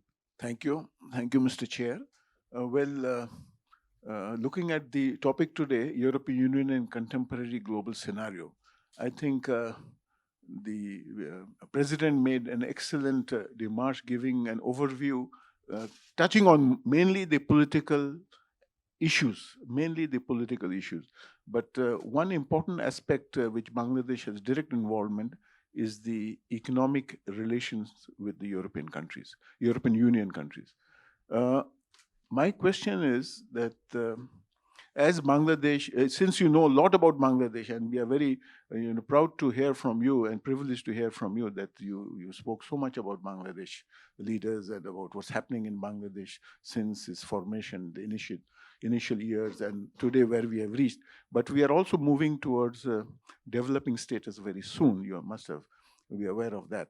And as we move to the developing status, the benefit that we accrued from the European Union, which was a big bonanza for Bangladesh, getting this quota and duty exemptions and things like that. What are the things which Bangladesh will be benefited in the coming years? There are certain, GSP plus issues which puts Bangladesh in a little additional challenges that Bangladesh has to face. And how would you think that the European Union will be able to accommodate? There will be some buffering in this, I understand, for a few years, and Bangladesh has to prepare itself. But on the other hand, it seems the European Union is also putting a lot of restrictions on Bangladesh, asking too many, demands. The textile industries, which is doing so well, has a lot of competition also at the same time, and with getting a lot of imposition coming from the European Union, parliamentarians, European countries. This is becoming quite a big burden on Bangladesh. How does European Union plays an overall role. I know the European Union is a little concerned and trying to move at the same time and develop certain institutions in Bangladesh which will be able to face, all these challenges which is coming in the near future. Thank you. Thank you, sir. First of all, I'm grateful to Cosmos for inviting us to this event. In fact, my foreign secretary himself wanted to come, but unfortunately he couldn't make it because of some other very pressing engagements, and he sends his thanks for the invitation and also his regrets for not being able to come. And sir, I can assure you that we will always be engaging deeply. We always feel very happy to join in all the endeavors of Cosmos. Of course, it's really an honor listening to you, sir, President Turk. I'm sorry if I'll be repeating some of the points, but this is one of the issues I think that's relevant for all of us. So I'll take up on the point first raised by Ambassador Farooq Sobhan on how to handle the issue of rising populism. But I'll focus more on how to handle it from the Brussels perspective. You have, of course, said that it has to be a two-pronged approach from the national point of view as well as from the EU point of view, center point of view, if I can say. We now have a European Council president who is, I would say, less provocative than his predecessor. Mr. Charles Michel is known for being a person who can manage crisis very well. He has been a very successful Prime Minister of Belgium. We also have a new EU Commission president who is again less provocative than her predecessor. So with two persons there who are more of accommodating, I would say, how you would suggest that, because there's a huge complaint among the member states, particularly the Eastern member states, about the dominance of the Commission and how the Commission is a burgeoning, as you said, sir, of bureaucracy there. So how European Council and European Commission should now move forward, sending the message to the nationalists, to the populists, about about lowering their voice and becoming more of a liberal at this point. That's one point, sir. Second point is regarding the issue of EU-China relations. Of course, as you mentioned rightly, that there is no trade war. EU and China are working together in the WTO to make it more functional because there are some hiccups there. But at the same time, we are seeing that politically, although in trade sector there is no problem, they're working hand in hand, but in political sector, there are some issues there. EU has expressed officially its concern about the South China Sea position of China. They had some close meetings with ASEAN recently, where the immediate past HRVP very clearly said that she would be with the ASEAN member states against their position on China and the, if I can use the word, aggression of China in the South China Sea. So, and also, you know that recently they declared that they would have a defense attaché in Jakarta, which is a new thing. There was no, EU was always focused on security, not on defense. But now they are coming in the defense issues. Having a defense attaché in Jakarta is a big message to China, I would say. So how you would see this EU-China relations in terms of political issues, not on trade issues, I would say. I'm sorry for taking so much time, but the last point, if I can, sir, again, taking up on the point raised by Ambassador Shahid Akhtar, that's always my concern as the Foreign Office guy, the Bangladesh-EU relations. But I'll go one step further than what Shahid Akhtar has said about the trade issues. If I can go into the political issues now. We have our, if I can say, our best friend in EU leaving EU very soon. UK has always been our friend in EU. Whenever there was any problem, any issue regarding human rights, regarding the labor issues, we could always bank on UK for supporting us there, for explaining to other EU member states about the ground realities here, the historical background of any issue here. Now that UK is leaving, we will have to nurture a new relationship, build and nurture a new relationship in EU. Particularly, I would say with the Eastern countries, because in the Eastern members of EU, there is less information maybe or less understanding about Bangladesh nowadays, which is a bit unfortunate because that part of EU was always a big supporter of Bangladesh at the nascent stage of Bangladesh. Now we do not have that relationship with them. We are more focused on West Europe. If you look at our missions, most of our missions are in West Europe, not in the eastern part, although we are gradually building our missions there. So, sir, how you would suggest that, again, it's very much from a self-interest, how you would suggest that we strengthen our political relations with European Union in the coming days in the context of Brexit? Thank you, sir. Now, I would like to say that on the question of economic relations between European Union and Bangladesh, we have the ambassador of European Union here, so she may perhaps update us on the most immediate or most practical aspects of it. My talk, of course, cannot go into this questions of immediate negotiations and agenda of discussions that you are having and you are likely to have. I think I mentioned the question of obviously European Green Deal as an important framework within which one has to think about future relations with Europe, and also to understand that textiles is not something that is there forever. I know I'm saying something risky here, but I'm coming from a family which was very much about textiles in my parents and grandparents, and textiles is no longer the main economic thing for that family or for my country. So, I mean, there are changes which one has to really follow with great attention and a great sense of nuance. And I understand that there are many new things happening in Bangladesh nowadays which represent an evolution of the whole textile sector. I'm sure that's there, and the ambassador knows much more, and maybe she would want to say something about that. But I think in a more general sense, the framework of European Green Deal, the whole question of circular economy, all that has to be factored in. And that how to do it, I'm not an expert. You need expertise, you need experts for that. Now, on Iran, there are many aspects of this fundamental challenge of our security situation in the world today. Is non-proliferation regime going to survive, given what has been happening? Are people going to believe in non-proliferation anymore? We'll have an important non-proliferation conference starting in May this year, and the Secretary General of the United Nations, Antonio Guterres, already in his very succinct short statement last week expressed concern that the way things developed with Iran can actually kill non-proliferation. Let us be very careful about this. This is a very dangerous development. And when European Union pleads for the retention and survival of Iran nuclear deal, I think this is an important message which the United States has to take seriously. This is not something to say, well, Europeans don't know what else to say, so they talk about the need to preserve the JCPOA. No, this is a very serious matter of global security, and I think that the European Union ministers were right to put their focus on this. Now, the question is, what happens next?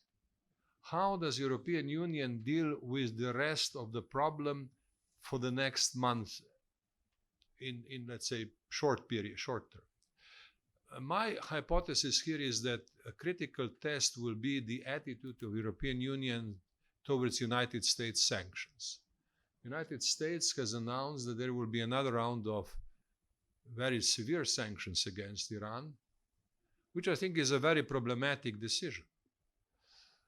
In Doha Forum in mid-December, I listened to the speech by US Minister of Finance Steven Mnuchin, who spoke about sanctions against Iran being an alternative to war. An alternative to war, and therefore a good thing. Now, we now have war. Let us be honest about this.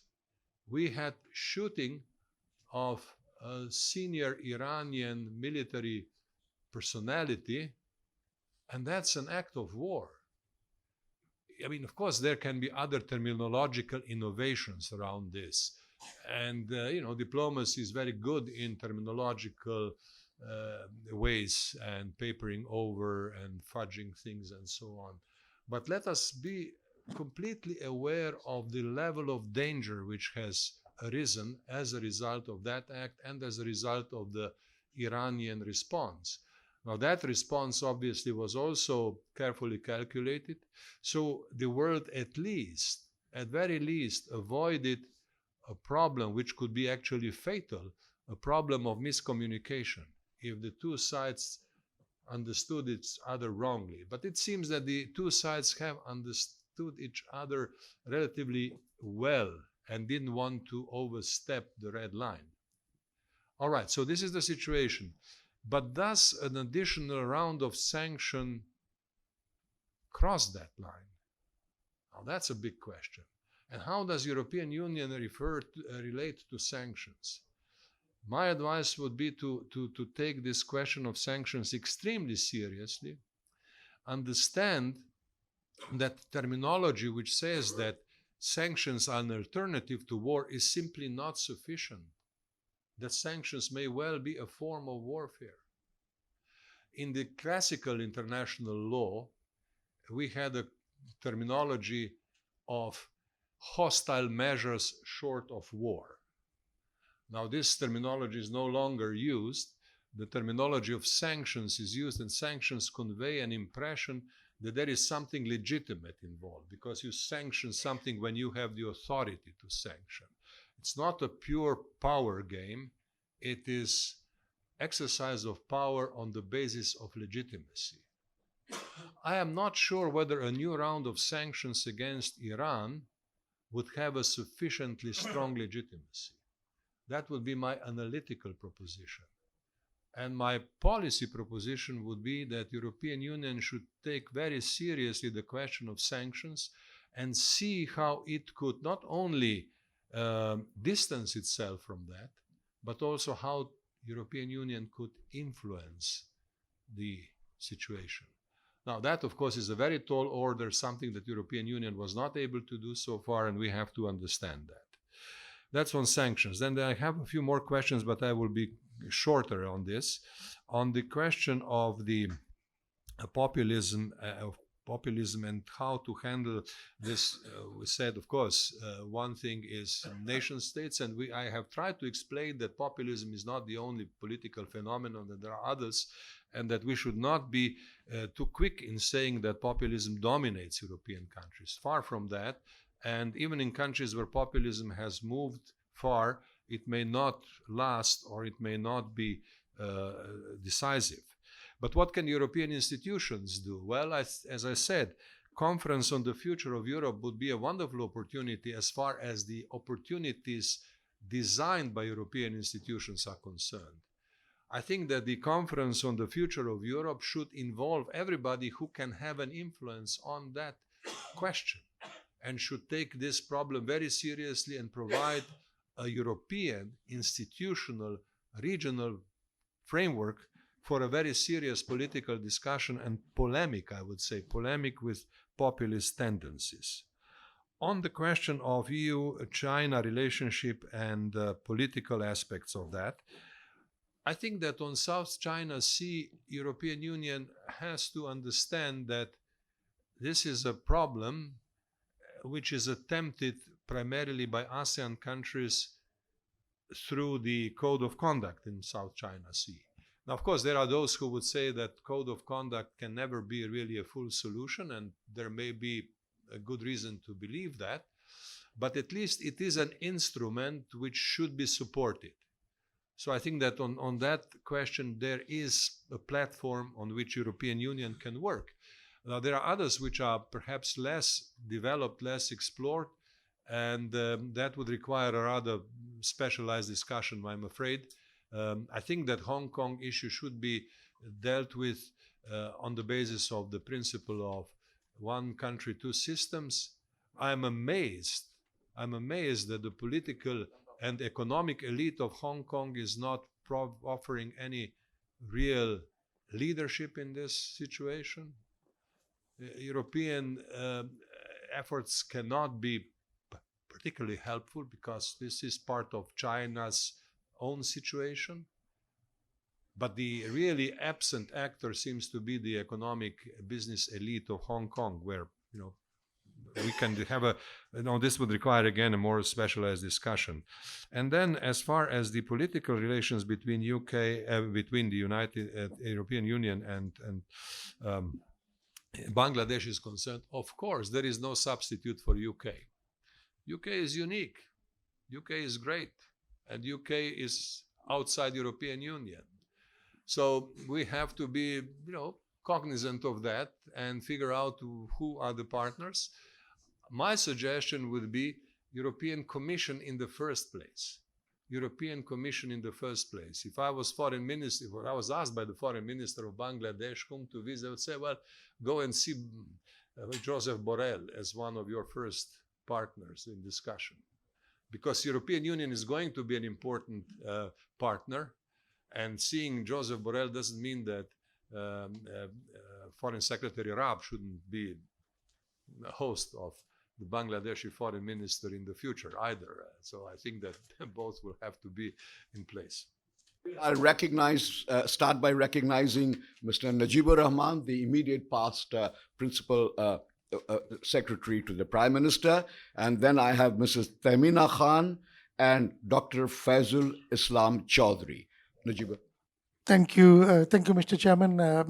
I'm also representing a new entity that has been formed last year, Humayun Rashid Chaudhuri Memorial Council, after the name of a very famous diplomat who rose to the position of the President of the 41st General Assembly and also became the Speaker of Parliament. And we are trying to basically connect the young generation to his life, works, and memories. Thank you, Mr. Chairman, and I appreciate your very capable stewardship of the session, and Excellency President Turk. It has been very illuminating. And I have basically one comment and two questions.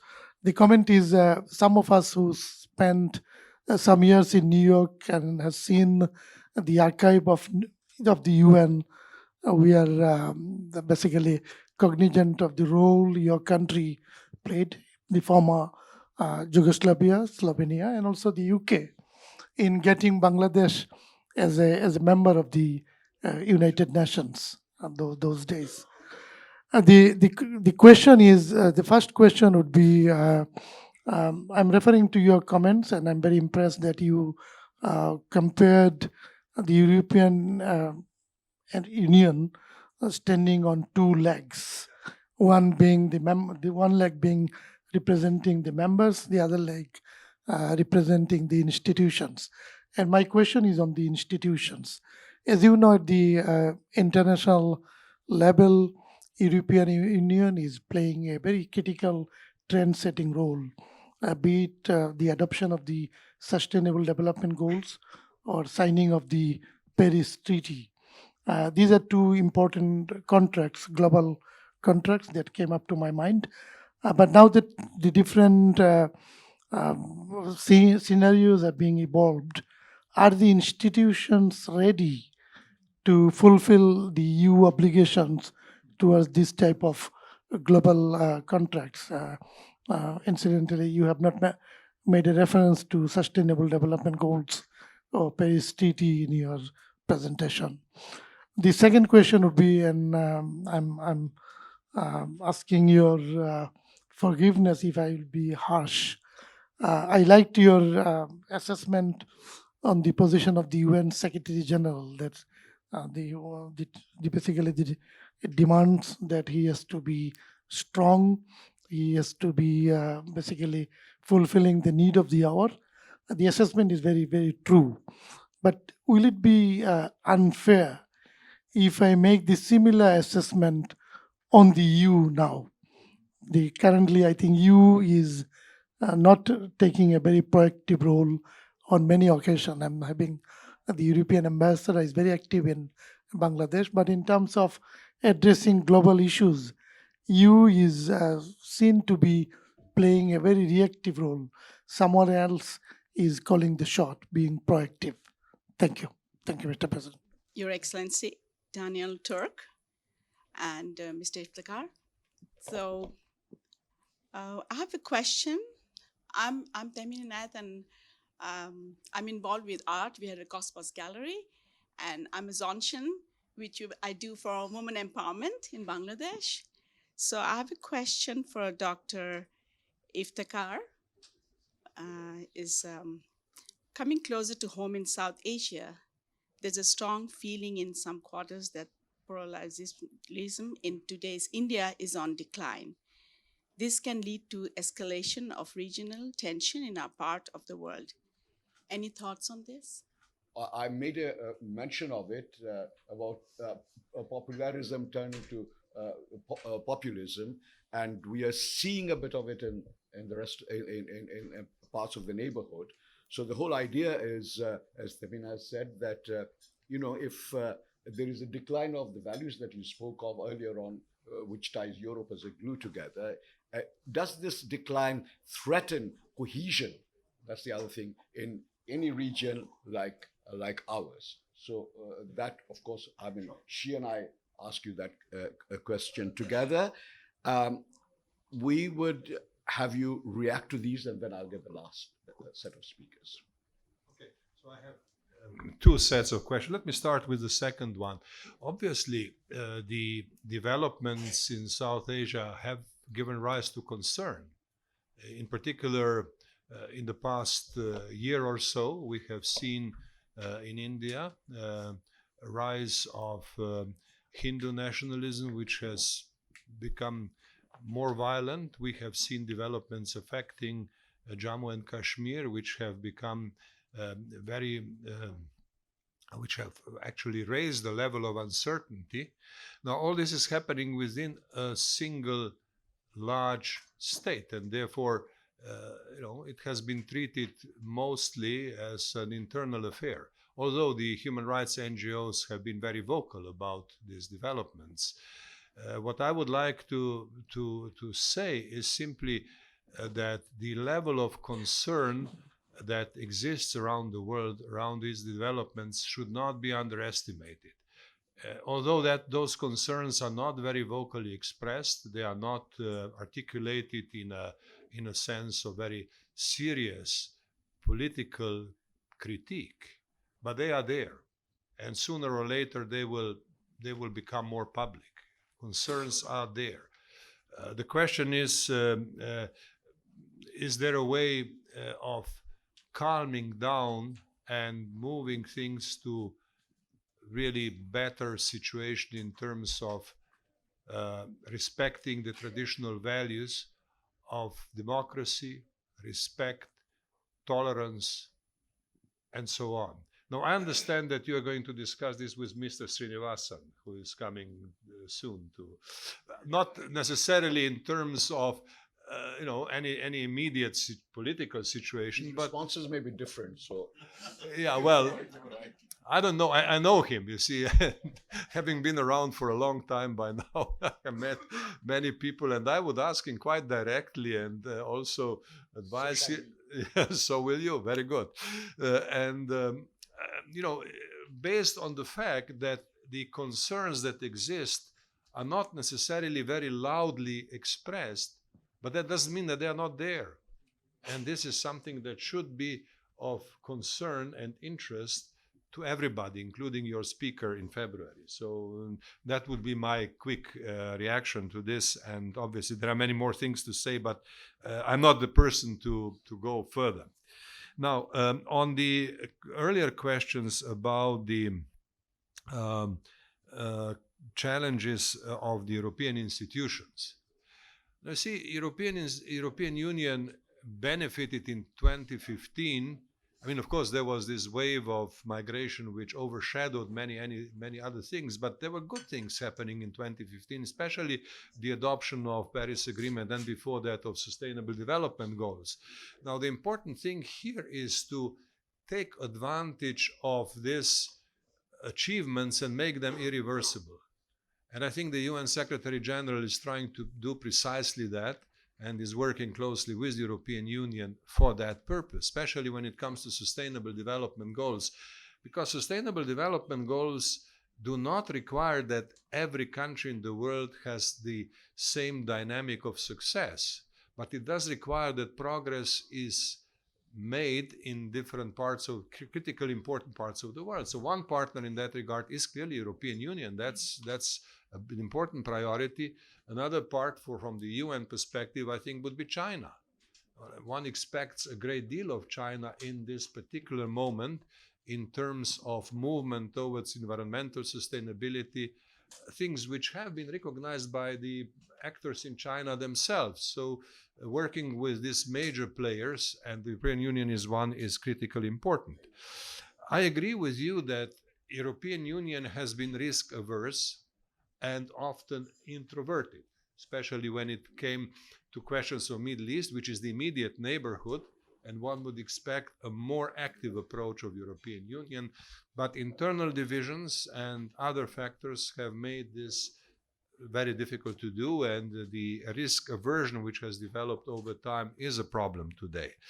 But there are opportunities, and one opportunity is the invitation which Joseph Borrell issued to Mohammad Javad Zarif, the foreign minister of Iran. Now, this would be really a great opportunity to see what exactly European Union can do. I spoke about Iran earlier. I'm not going to repeat that. But then again, you see, this sort of meetings, if they happen, should be well prepared. You know, in diplomacy, you don't just invite somebody to come and chat.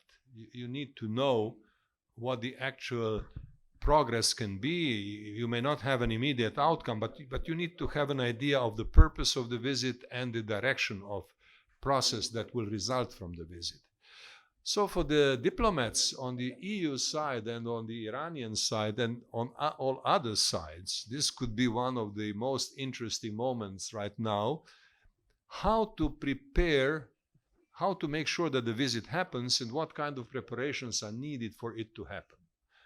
And that, I think, would be a large part of answer to your question, because this is the challenge of the moment. If the European Union figures out an approach that responds to the challenge in this context, then of course we are making progress. If it doesn't, we are still in the sphere of risk-averse attitude and consequent lack of relevance of the European Union. Now these are the answers, and then Barrister Ziaur Rahman, then Nahar Khan and Shayan Khan. They will ask the questions, and then I will give the floor to the ambassador of the European Union to sort of make some remarks. Then you conclude by making your 2 minute, 2 minutes, very good. the final points. So I begin by giving the floor now to Barrister Ziaur Rahman Khan. Thank you, Mr. Chairman. And we're glad to have you here, Mr. President. My very first question, seeing that it's a reflection for the future on the European Union, my very first question is Quo Vadis? Well, after that, I think we all notice... Whither goest thou, for those who are not into Latin? Oh, where goest thou? Where are you going? Yeah. Where is the European Union going?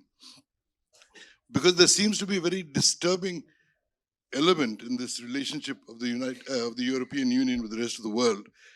You seem to be on a downward slide towards abrogating your rights as an entity to the United States. And this has been going on for a fairly long time. And as we realize in the rest of the world, particularly the third world, we realize that the United States wants to be the head honcho of the whole world, if possible. And this is, it's particularly disturbing for us when we look at Europe today. Europe is not throwing up a lot of inspiring leadership. And what's worrying a lot of us here is that after Merkel and Macron, there are hardly any spokesmen in Europe. There's hardly any recognizable leader, somebody that can be referred to as a leader in Europe today. And this is even more disturbing because Europe is out on a sort of a power grab. America is out on a power grab. That the rest of the world must be subservient to the United States or nothing else. They've already done it to many smaller countries. And what is most disturbing for the whole world is that they've bypassed the United Nations on several occasions, particularly in 2003 when they went into Iraq to fight a war which is completely one-sided, like all American wars. It is a one-sided affair. And then this war on terror that the Americans have unleashed upon the world, I find Europe rather silent on this matter, as if Europe has become a sort of an observer and not a participant in world affairs. And if America is allowed to do this, a lot of us view America as being the leading rogue in the world. And they are now calling other people, other countries or other people rogues. Like they've blackened Iran's guards, the Iranian nation, and even yesterday there were sanctions. Just yesterday. They sanctioned 8 individuals and several other things. They've gone on sanctioning. And you're quite right, Mr. President, when you said that, quoting somebody, that sanctions is supposed to be as a substitute for war, which is ridiculous. Sanctions is a provocation for war. In fact, it leads more quickly towards a war. And they've been imposing sanctions ad infinitum. This is the 3rd or 4th occasion when they tried to impose sanctions. So what we want to see now is if the European Union would, post-Brexit, they've already lost one down and how many to go, would the United Nations, the European Union get its act together and be what we think? Many countries in the world tend to think or view the European Union as a sort of a balancing factor between the East and West, or between the Americans and China, Russia combined. So would they be able to play that role is something that we would look forward to, because they have to play a balancing act. We have nowhere else to go. Particularly the depressed third world countries, or so-called third world countries, although we today strive to be going out of the third world stigma. We are particularly worried for one other reason that may not be freely mentioned on most occasions, which is that most American actions, including the hit on Soleimani, were prompted by Israel. So if America is led by Israel and Europe is being led by America, then eventually Israel is the head of the world. Israel is ruling the world. So one has to keep these things in mind, particularly for we get the raw end of the stick. So it is for us to be more worried than others, and which is why we started this by asking this question: where are we going, and where is the European Union going to end up? Will it be a balancing factor? Will it be in favor of trying to restrain the runaway horse the Americans under Trump is likely to be? And would it be good for the rest of the world? Thank you very much. Thanks, Chairman of this session, and His Excellency President of Slovenia, Dr. Danilo Turk. We are very much amazed by your very pleasant and soothing discussion. I have some question, but the question was already been done and the answer is already given. So I will not repeat this question. I end my speech by one simple comment. Very nice comment you have done. You have got, the European Union have got 2 legs, but without hand movement will not be pleasant and soothing. So I think you should have also 2 hands. In one hand you should suppress the arrogant side of the world, and another hand you should evoke the sleeping side of the world. This is my comment. You should have 2 legs, as well as you said you should also have 2 hands also. Thank you. Good afternoon. I'm Nahar Khan from Cosmos Group. Excellency Dr. Turk, I have 2 questions for you today. My background is in communication technology, hence my first question. 2019 saw the rise of the technology war between Beijing and Washington. In 2020, it seems the restrictions on flow of technology will continue. In your opinion, how does this tech war impact the health of the global system, particularly the EU and also emerging economies such as Bangladesh? So is this an opportunity or a threat for the emerging economies? And should EU work with its Asian partners as well as the US on lessening border impediments, updating trade rules and regulations? My second question is, what do you think should be the role of the middling powers like Bangladesh in the contemporary global scene? Thank you. Thank you to the chair, and welcome, Dr. Turk. It's very pleasing to hear that you're also already looking forward to coming back. But I don't know what you've had yet, but having some experience of Slovenian taste buds, I would ask you to be careful about our chicken curries. And as for my question, I had an Iran question, but I think it has been discussed enough. It has kind of evolved into something that you mentioned about a difficulty between relations between the EU and the US at the moment that you're facing. So I'll just be very direct and like to know from you whether there is a view within Europe that this is an aberration that is only specific to the Trump administration at the moment, because or do you see a more fundamental long-term shift in terms of US behavior, or is it just this period of Donald Trump that we have to deal with? And the second question that I'll quickly just ask, it's a theoretical one actually. You mentioned towards the first part of your speech that you mentioned also, of course, Fukuyama's famous end of history phrase, and how it has been swept away by first multipolarity and then a new type of multipolarity, which is what we're experiencing at the moment. Now, this new type of multipolarity, do you actually see that it can accommodate even non-state actors, such as social movements, and how that has actually allowed even the green movements in Europe that you mentioned to become more politically, I suppose, impactful? So that's the question. Thank As you. to curry, by the way, they have kebab chi, which is could be equally hot. First, I want to respond to your question on the everything but arms trade facilitation that the EU provides to Bangladesh. Let's be clear, this is, I think, a major instrument that has really helped Bangladesh more than, I would say, our bilateral aid portfolio. We give this to all LDCs, so there are about 45 countries in the world that benefit. But which is the country that has stood out since the beginning and has reaped most of the benefits? It's Bangladesh. Bangladesh has reaped about 70% of the trade facilitation of all goods that go into the European Union, mainly based on the RMG, the ready-made garment sector. So this is, I think, has been enormously helpful. There is no other organization in the world that grants this kind of privilege to Bangladesh.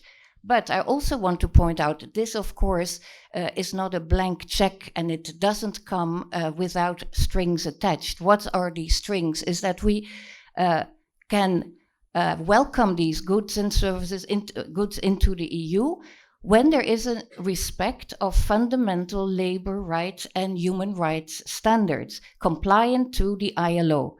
And this becomes even more important for Bangladesh because Bangladesh is under scrutiny because it is the biggest exporter of all LDCs. So naturally, people in the EU, the manufacturers, are looking closely to Bangladesh saying, yeah, well, we're opening our borders and all these goods do come in. But we need to have a guarantee that these are produced fairly, respecting these standards. And that is why we have to make sure that all this is ILO compliant. And of course, compliant to our own standards. Now, the Rana Plaza incident, the tragedy back in 2013, really opened the eyes of the European consumer and said, well, something must be done. And this is why we also embarked on the Accord Alliance and the Sustainability Compact. And so far, I think we have seen that Bangladesh has really put in place a number of commendable changes to the way in which garments are produced, etc. So it has already had an influence. But we cannot say that, oh, let's for the moment close our eyes on other rules that are not yet being implemented. So this is what we're working towards. We have a process that is EBA, the Everything But Arms, which is the instrument, an EBA engagement process, which has started already last year, where we agreed with the government of Bangladesh that we look at a roadmap to full implementation. And let me say, this is not only EU that looks critically, but also the ILO itself. And they started last year with a commission of inquiry. So it's in Bangladesh's interest to work with us to become compliant on these issues. And I think there are good, very good signals that we are reaching this. Bangladesh government has responded to our request for a roadmap, and there will be a new EBA mission coming in March. So I think it's all in good hands. But it's let me once more point out that we're doing this for Bangladesh. Now, another consideration I wanted to point out is the very ambitious strategy of Bangladesh to saying, yes, our economy is to a great extent built on the RMG sector. They're exporting now $35 billion a year. This could grow to 50 billion in the coming years, even 100 billion by 2050. This may all be very well, but I think what we also need to look at is how do we want to see this sector develop? And I think President Turk has very rightly pointed out the changes in consumer patterns, in awareness about where the textile industry should lead. And this is also the young people in Europe.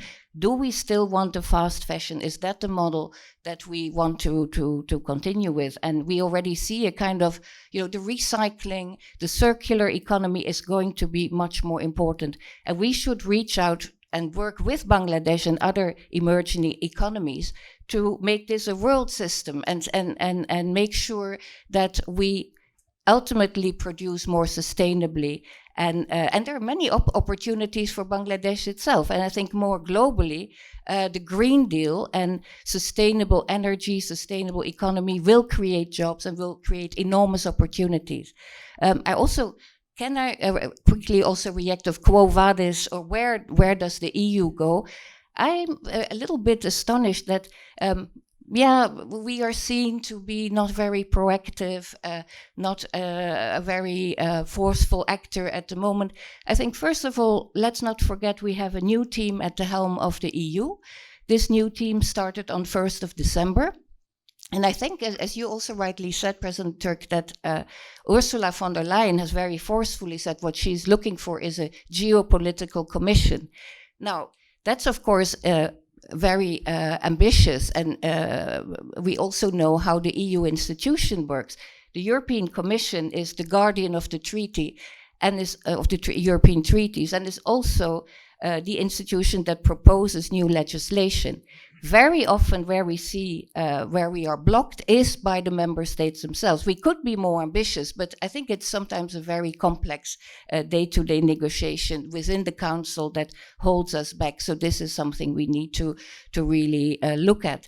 The populism, I think we're doing a lot. One thing I would like to point out is the initiatives that are being taken in terms of looking at cyber and the flow of fake news and the platforms on some social media that really influences this populist agenda. So by tackling fake news, by tackling these media platforms, I think there is a lot we can do, and the EU is doing it also in the European Commission as well. And our support to Bangladesh, I think, just a few words, we've always supported this country right from its independence. And politically, I think, Andalip, you're right. You feel maybe that it's more a commercial relationship. But we feel that now with the new High Representative at the helm, Josep Borrell, we are keen to have a meeting with the foreign minister as soon as possible. And I think we were already quite on the right track to have a meeting this month on the 16th of January in the margins of the Raisina dialogue. But unfortunately, we heard that not with the foreign minister, but with the state minister of foreign affairs. And apparently he's not traveling to India after all, so we will have to find another opportunity for this. But just to illustrate that this was one of the first meetings our new High Representative was going to have with somebody with the government of Bangladesh representative to give new impetus to our relations. So let me stop here. Thank you very much for a very stimulating debate. Thank you. Well, I would like to first thank the ambassador for giving us a very good explanation of the situation, but also an illustration of what these two legs metaphor means, because the institutions can only go that far. I mean, you know, they have to work with member states, and that depends. It's not always easy to do. Now, I'd like to start by saying that I'm very grateful for this suggestion for the two hands metaphor, but I will have to figure out how to use it, because you see, very often people say on the one hand this, on the other hand that, and then usually when that sort of dynamic is included, then you don't get anything at the end. So this one hand, the other hand, has to be figured out more carefully, and I will do that. I promise I will do that. Now, on a few other things very quickly. You see, I agree that war on terror is something that has created huge damage to international community and international cooperation. Huge damage from the beginning on, because it opened up kind of a Pandora's box and opened this open question which has always been there. One man's terrorist is another man's freedom fighter, and so forth. And that's only part of the problem. Now it is spreading to new levels, to new situations. And I think for the European Union, it's really very important to understand that this philosophy, not always stated, but always in the back of the minds of proponents of war on terror, is extremely harmful thing which has to be given limits. This can't be everything, you know, you can't describe everything you don't like as terror and everything you want to punish as war on terror, and, you know, create a false sense of legitimacy in that regard. Now, the critical point at this moment, once again, is the question of additional sanctions on Iran. This is something to be discussed very carefully. This is something not to be accepted as a good substitute for the use of military force. It's another stage of something that could lead to really shooting war in the near future. It's a very dangerous direction. And obviously, the European Union will have to reflect on this, think very carefully and find solutions, find a way out. And I think that it is not too much to say that this new round of sanctions puts a direct threat to the non-proliferation in essence. Non-proliferation can be destroyed if this thing goes further. So that's would be my analysis and my hope that EU will find a voice in that regard, and then this question of quo vadis will not be as dramatic as it seems now, because it does relate. I understand this quo vadis question does relate to the security aspect, which is the most fundamental aspect of international relations. I'm not going to talk about technology too much because we'll have opportunity tomorrow to do it. Just to say that, of course, I'm in favor. I see clear preference for cooperation than other things when it comes to Asia-Europe technological relations. I think we need to find ways of cooperating, and we'll discuss this in detail tomorrow. Thirdly and finally, on the final set of questions, you see on this chicken curry, I have pondered this last night when I came here, and I decided to take a cautious approach. So I decided for tandoori chicken, which of course is not local, but it's a way towards further steps. I will see what kind of cuisine I enjoy today. But I started in a cautious way. When it comes to the question more seriously on whether this U.S. approach towards EU represents a temporary aberration or is it something more fundamental, I would say we should not underestimate the underlying tendencies which are long-term in nature. We'll see whether this is an aberration or more than an aberration, but I think that European Union has to take this challenge very seriously. Once again, this whole question of Iran has really put into sharp relief, the sharp focus, this question, and the European Union has to figure out how to establish a more equitable, more equal, and more real partnership with the United States, which we currently don't have. The European Union is simply pushed in situations in which it is difficult to function as an ally. People say, well, allies have to support the United States. It's not so.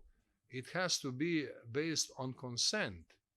It has to be based on consultations at least.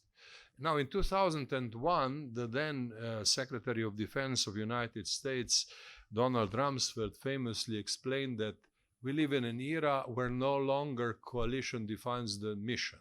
It is the mission that defines the coalition. Say no. It is the coalition that defines the mission. And when it comes to the questions of Iran, it is now for the coalition to speak, to say what are the limits of the mission. What are the limits of war on terror? War on terror has never been accepted as an underlying conceptual base for practical action. And it should not be allowed to kind of creep into the mainstream of political analysis and action. Finally, on the new type of multilateralism, yes, it does include non-state actors and everything else, but that's a complicated thing to be discussed on another occasion. Now, Mr. Chairman, I have spoken far too much, but that was partly because I come to a country where I know that the intellectual concern about these questions is really very strong. I know that from before. I know that from many contacts I had with my Bangladeshi diplomatic interlocutors and intellectuals. So I took the liberty of speaking more than would be normally expected. And please take into account, I'm former president, so I can, I can speak otherwise. Absolutely. Thank you very much. Thank you. I will bring this session to a close, Danilo. Not just because you have been president, you have spoken long and we have heard, and we have learned. We have learned because you are the intellect that you are. And also that you have continued your interests through other mediums other than politics. And we are looking to your further contribution to global stability, development, etc. We've had a full discussion. I want to thank you all for your very enthusiastic participation. As someone said, this has been one of our best. Nonetheless, just before I conclude, I want to refer to the parable that Barrister Ziaur Rahman mentioned, and it came up several times on Quo Vadis. The background, of course, is that Peter was fleeing repression in Rome, and as he was fleeing, Jesus was. He suddenly had a vision of Jesus approaching Rome, and Jesus had been crucified long ago, of course. And as he saw Jesus, he said, Domini quo vadis, O Lord, whither goest thou? And Jesus said, to Rome, to shame Peter. So in many ways, today's European Union is in that position. I mean, the idea is to go back to Rome, to the Treaty of Rome, which is in many ways the essence of what European Union, Europeanism is about. So with these words, I will now give the floor to our chairman of Cosmos, who have very kindly hosted this event, as he has hosted many others and will host many more in the future. So, Inayat, the floor is yours. In fact, I've assigned Nahar to do that, but I really want to thank everybody here who took the trouble to attend this conference. A very special thank to President Dr. Daniel Turk for your very, very enlightening and thought-provoking presentation. And I think this has been one of our most, I would say, enjoyable seminar. And I hope you will keep your promise by keeping in touch with us, and hopefully you will return to Bangladesh again. And Dr. Bhai, he flew in from New York on way to Singapore to chair this session. So I thank everybody here. Thank you. Let's give a big applause for Dr. Daniel Turk for his brilliant presentation. Thank you. The symposium is closed. Thank you, ladies and gentlemen, for your presence today, and a special thanks to our honorable guests and speakers. We would like to give a token of appreciation to our distinguished panelists. Dr. Danilo Turk, former president of Slovenia.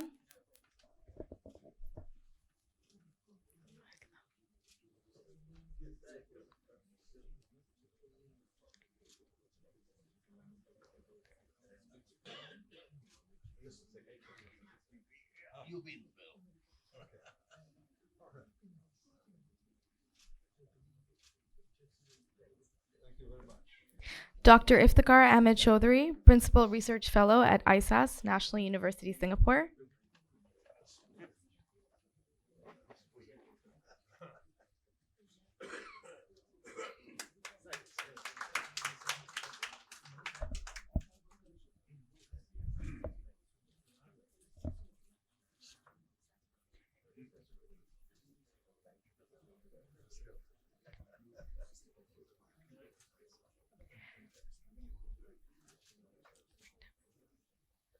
Mr. Inayatullah Khan, Chairman, Cosmos Foundation.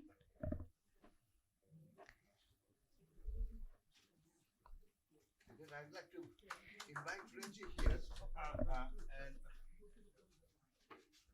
for your support and your participation.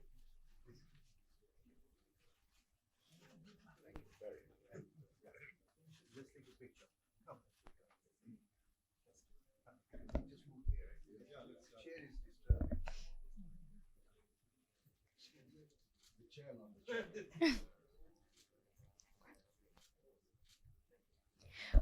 I would also like to request Mr. Andalib, DG Europe, Ministry of Foreign Affairs, to come and accept a gift as a token of their continued support to Cosmos Foundation.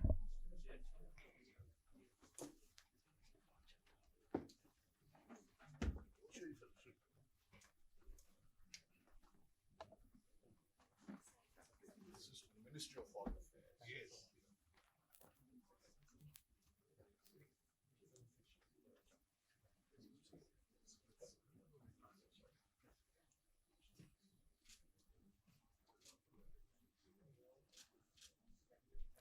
Thank you, ladies and gentlemen. Now lunch will be served on the 13th floor. We request you to join us, and we look forward to seeing you again. Thank you.